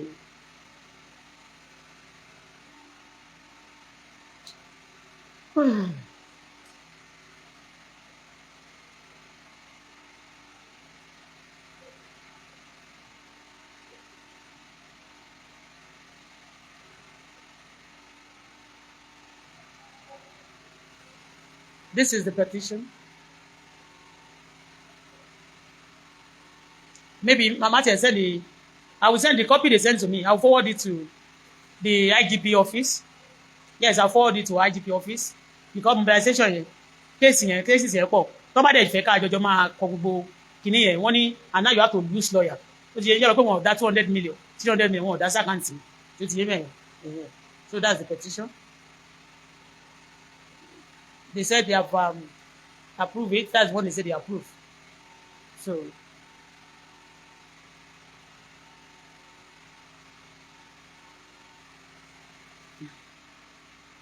ìyẹn bó ṣe jẹ́. Bàbá send it immediately. Bàbá ẹgbẹ́ tó kù match. I will search it up now and then I will send it there. Èyí tá a kọ sọ́dọ̀ EFCC náà wọ́n ló máa ń pẹ́ wọn ò fẹ́ kí wọ́n ṣe nǹkan kan sí ni o. Tó bá ti jalè báyìí the criminal àwọn tó ń jí nǹkan yẹn wọ́n máa wọ́n dẹ̀ pé wọ́n ń settle àwọn bad boys of àwọn police ọlọ́pàá EFCC all of them. Wàhálà wà o mi ò mọ̀ a dẹ̀ sọ pé mi ò mọ̀ pé crime máa tún pọ̀ tó yìí honestly speaking mi ò mọ̀ pé crime máa pọ̀ tó yìí o never mi ò ever believe it tí mi mọ̀ pé crime máa tún wá pọ̀ sí crime ń pọ̀ sí ni o kò reduce o. wọ́n ṣe ń jalè nílé ni wọ́n ń jà lóko ni wọ́n ń jà everywhere wọ́n ṣe ń pa èèyàn ni wọ́n orí different type of kíní ń bọ̀ o.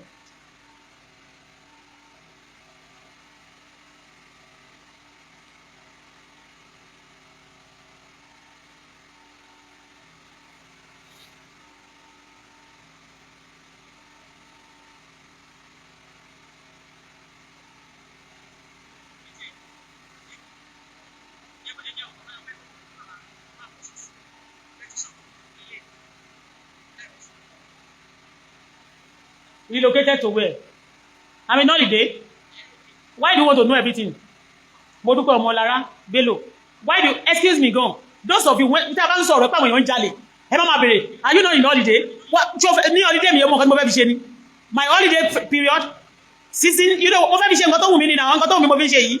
And don't ask me. Are you not going back to relocate me? What's your problem? This is my country now and I have a case here before and I accuse a lot of people here.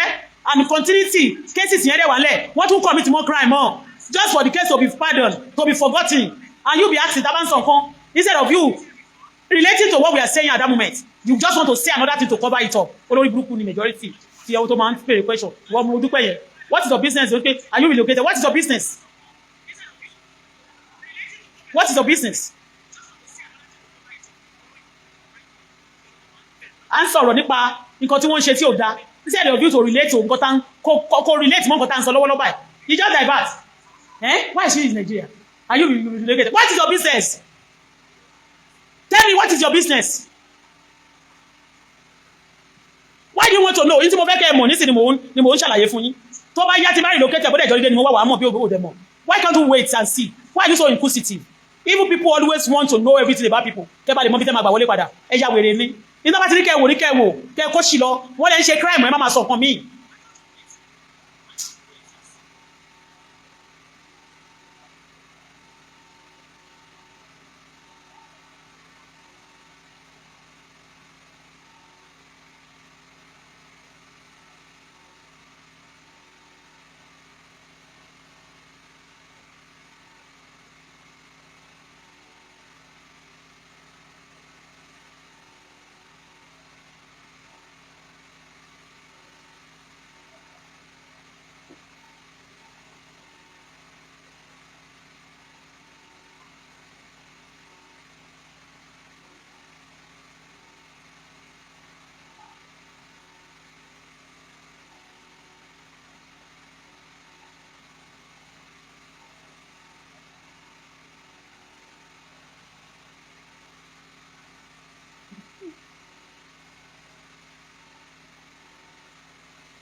Ṣolúwa lọmọ mi orú mú mi sà.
Ṣé màá relocated màá fi gbogbo ẹrù mi sílẹ̀ sí Canada mi ní lè kó sí container màá relocated màá fi mọ́tò mi màá fi àwọn mọ́tò mi sílẹ̀ sí Canada olórí burúkú ni wọ́n kàn máa fẹ́ mọ gbogbo kan tó bá ṣẹlẹ̀ náà ayé ẹ̀ fẹ́sì ní tí bá ti sọ ní kẹ́ follow ní tí bá ti sọ don't ask me about it.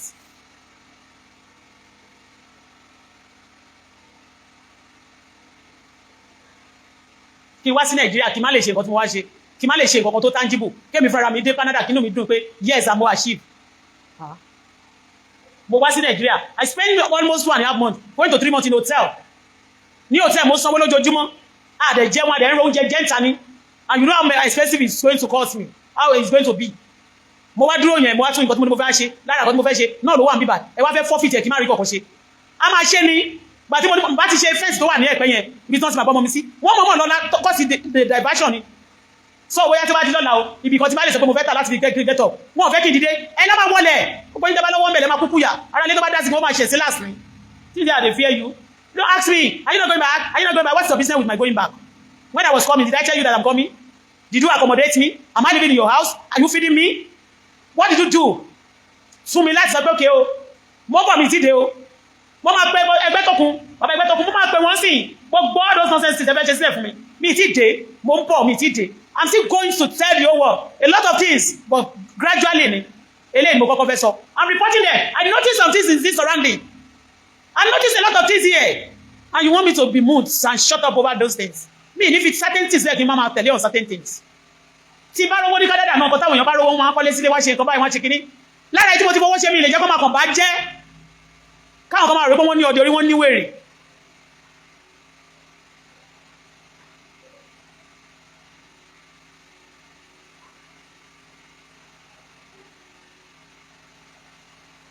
Of course, I'm going back to Canada. Why should I run away from? Why should I leave Canada? Why? Canada tí mo ti máa ń kó mọ́tò wọlé tí máa kó mọ́tò wọlé sí Nigeria. Why should I leave Canada? But we cannot run away from Nigeria too. Wọ́n máa lé gbogbo èèyàn ní kí gbogbo country yẹn kó lè di criminal country. Wọ́n máa pè wọ́n ní Williams, wọ́n máa pè wọ́n ní terrorism, wọ́n máa dùn. Èlòmíì tí wọ́n bá tún mọ̀ bá máa ṣàlàyé you don't know me o. You don't know me o.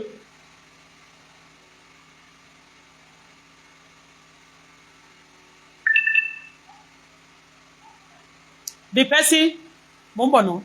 Sarah, please give me charger now. Fún mi charger phone ti fẹ́ kú. Phone yẹn mi kò jẹ́ notify mi ṣá.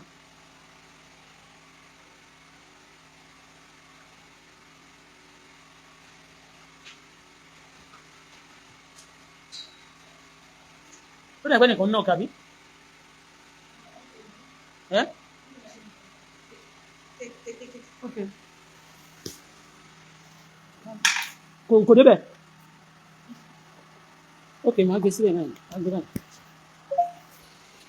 Bí ìjọba ṣe ni.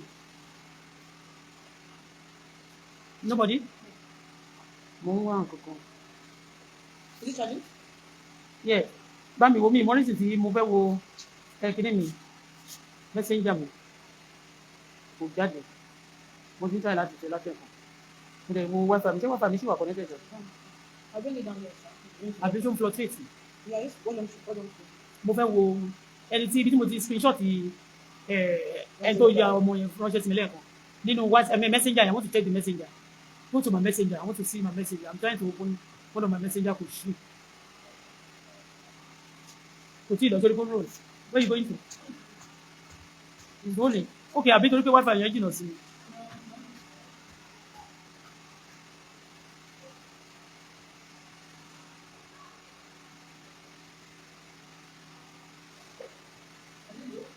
Eh?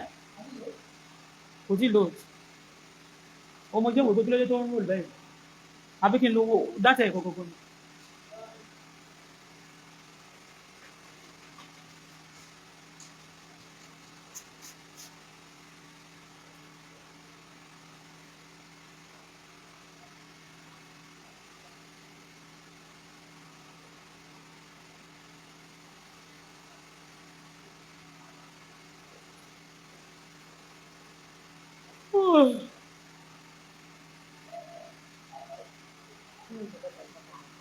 Even though, okay, we are going. She open it and refresh. You refresh.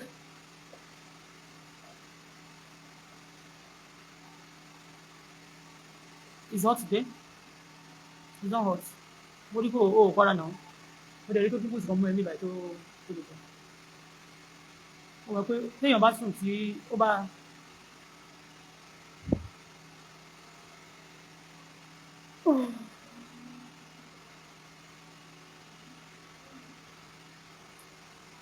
Kí ló fà?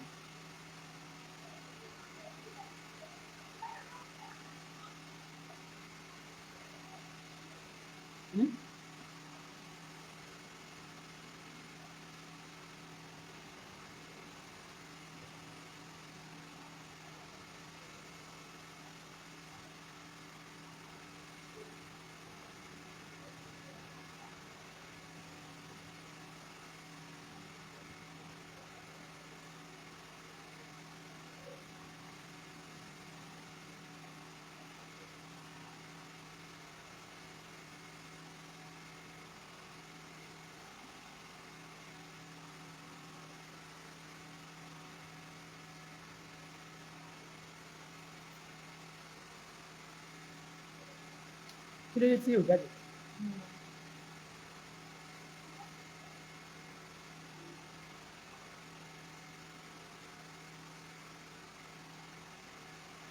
Kí ló dé yẹ ẹsẹ̀ kẹ̀rẹ́ bá? Let me check it there. Let me check it on the Facebook like this.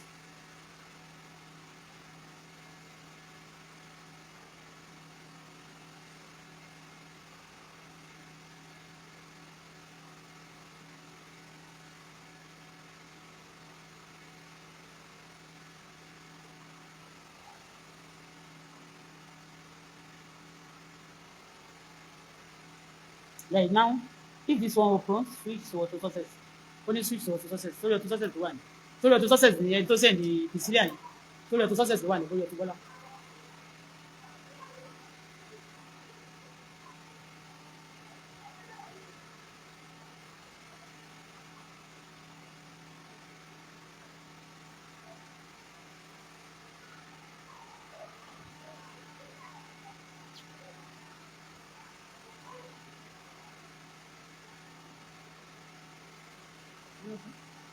Eh? Okay.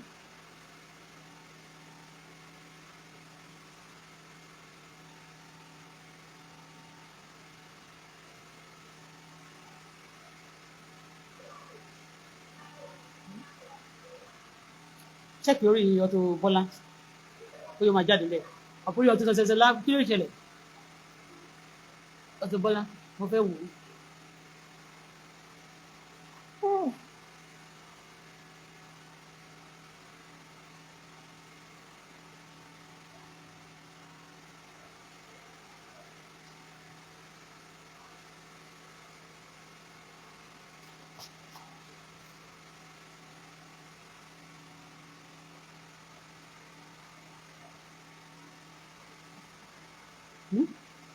Say something like that.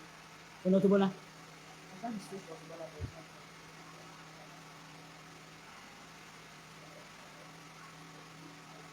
Àwọn aka ẹnìkan ẹni ó lè jẹ́ ẹni tó send àwọn kìnìyàn sí mi ni wọ́n fẹ́ kí n gbé proof jáde.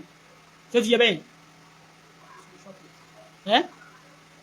ẹni èmi ṣé face ẹ wà nínú nǹkan tó screenshot ṣé face ẹni ẹ wà nínú tó bá ti fẹ́ bá mi screenshot máa screenshot pẹ̀lú face wọn. You have to follow it. Yes, not the receipt, the body. Nǹkan tó screenshot lẹ́ẹ̀kan ní ẹ̀kọ́. Ta ló ń gbó bí ajá mẹ́rin?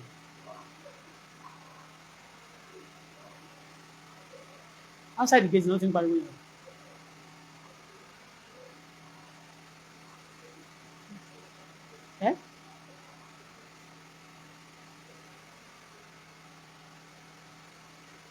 Oh, kò ṣeé ṣe.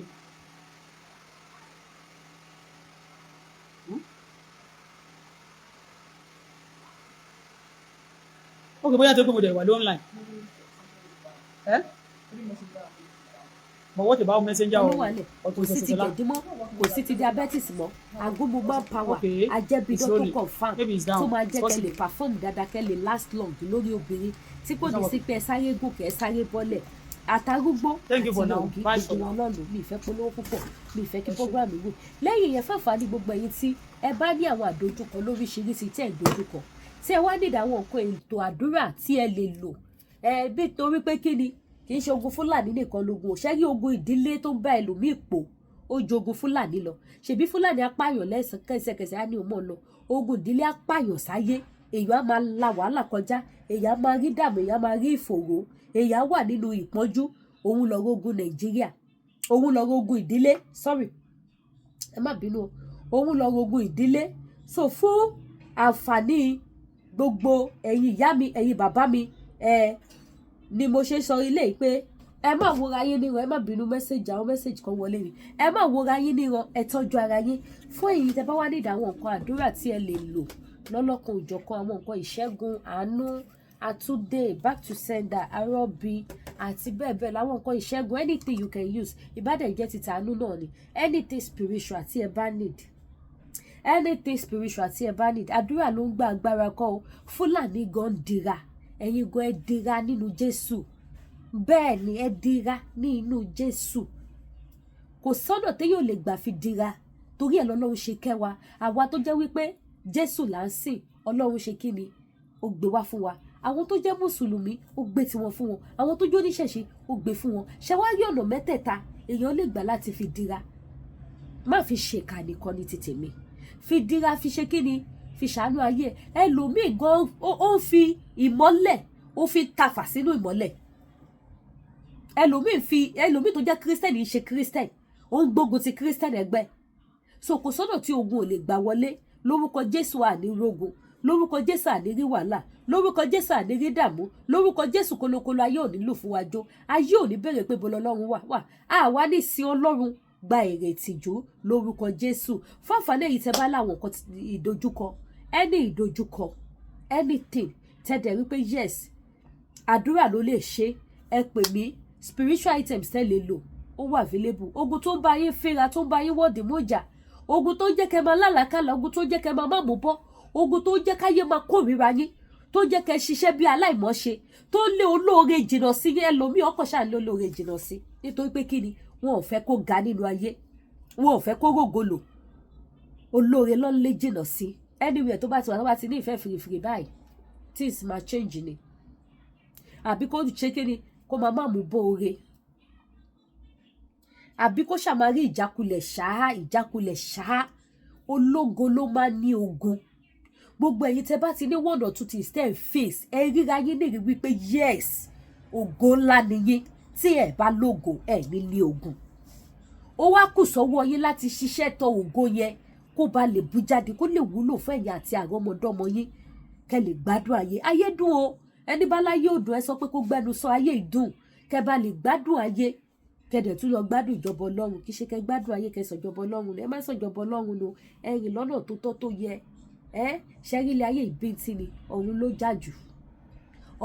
jà jù ibi tẹ́nikẹ́ni kì í ti ń kú ibi tí kò sí sí pé ajẹ́ sáré lọ́wọ́ tó ń ṣe bẹ́ẹ̀ kí n padà wá ayé asáré wà wò ni n tó ń ṣe bẹ́ẹ̀ tá a bá ná ọjà yẹn títí kọ́ lọ́ọ́ jẹ́ ká dàgbà ká dògbò ká má kú rèwerèwe ká má bá wọn nájà wàràwàrà a máa padà síbi tá a kò ní ti kú mọ́ kọ́ lọ́ọ́ wá jọ kó má jà bá wọn nájà wàràwàrà nínú ayé mo dẹ̀ gbá ládùúrà pé àtèmi àti gbogbo èèyàn olólùfẹ́ Lady K Ìfẹ́ Olúwa show ní bá wọn wáyé wá náà jà wàràwàrà. Ẹ bá mi share ètò yìí, ẹ bá mi pín síta. Ẹ má bínú pé mo polówó ọjà níbi bíbáyìí. Online náà la ti ń tajà àti ní ṣọ́ọ̀bù kan náà kó ṣe ṣọ́ọ̀bù ni. So gbogbo ẹ̀yin tẹ́ bá fẹ́ ra àwọn wig lọ́lọ́kan òjọ̀kan náà ó wà available. Àwọn aṣọ nínú arrival mi ó tuntun ti dé. Ẹ pè mí, ẹ wá bá mi rajà. Bákan náà dẹ̀lẹ́ni tẹ́ bá fẹ́ ra àwọn jewelries, àwọn fáfáì jewelries ó wà available. Ojú òní ti wà pé ní wá ayé tí ẹ ṣeun gan. Ẹ bá mi subscribe sí YouTube channel mi kẹ́tọ̀ notification bell. Ire o.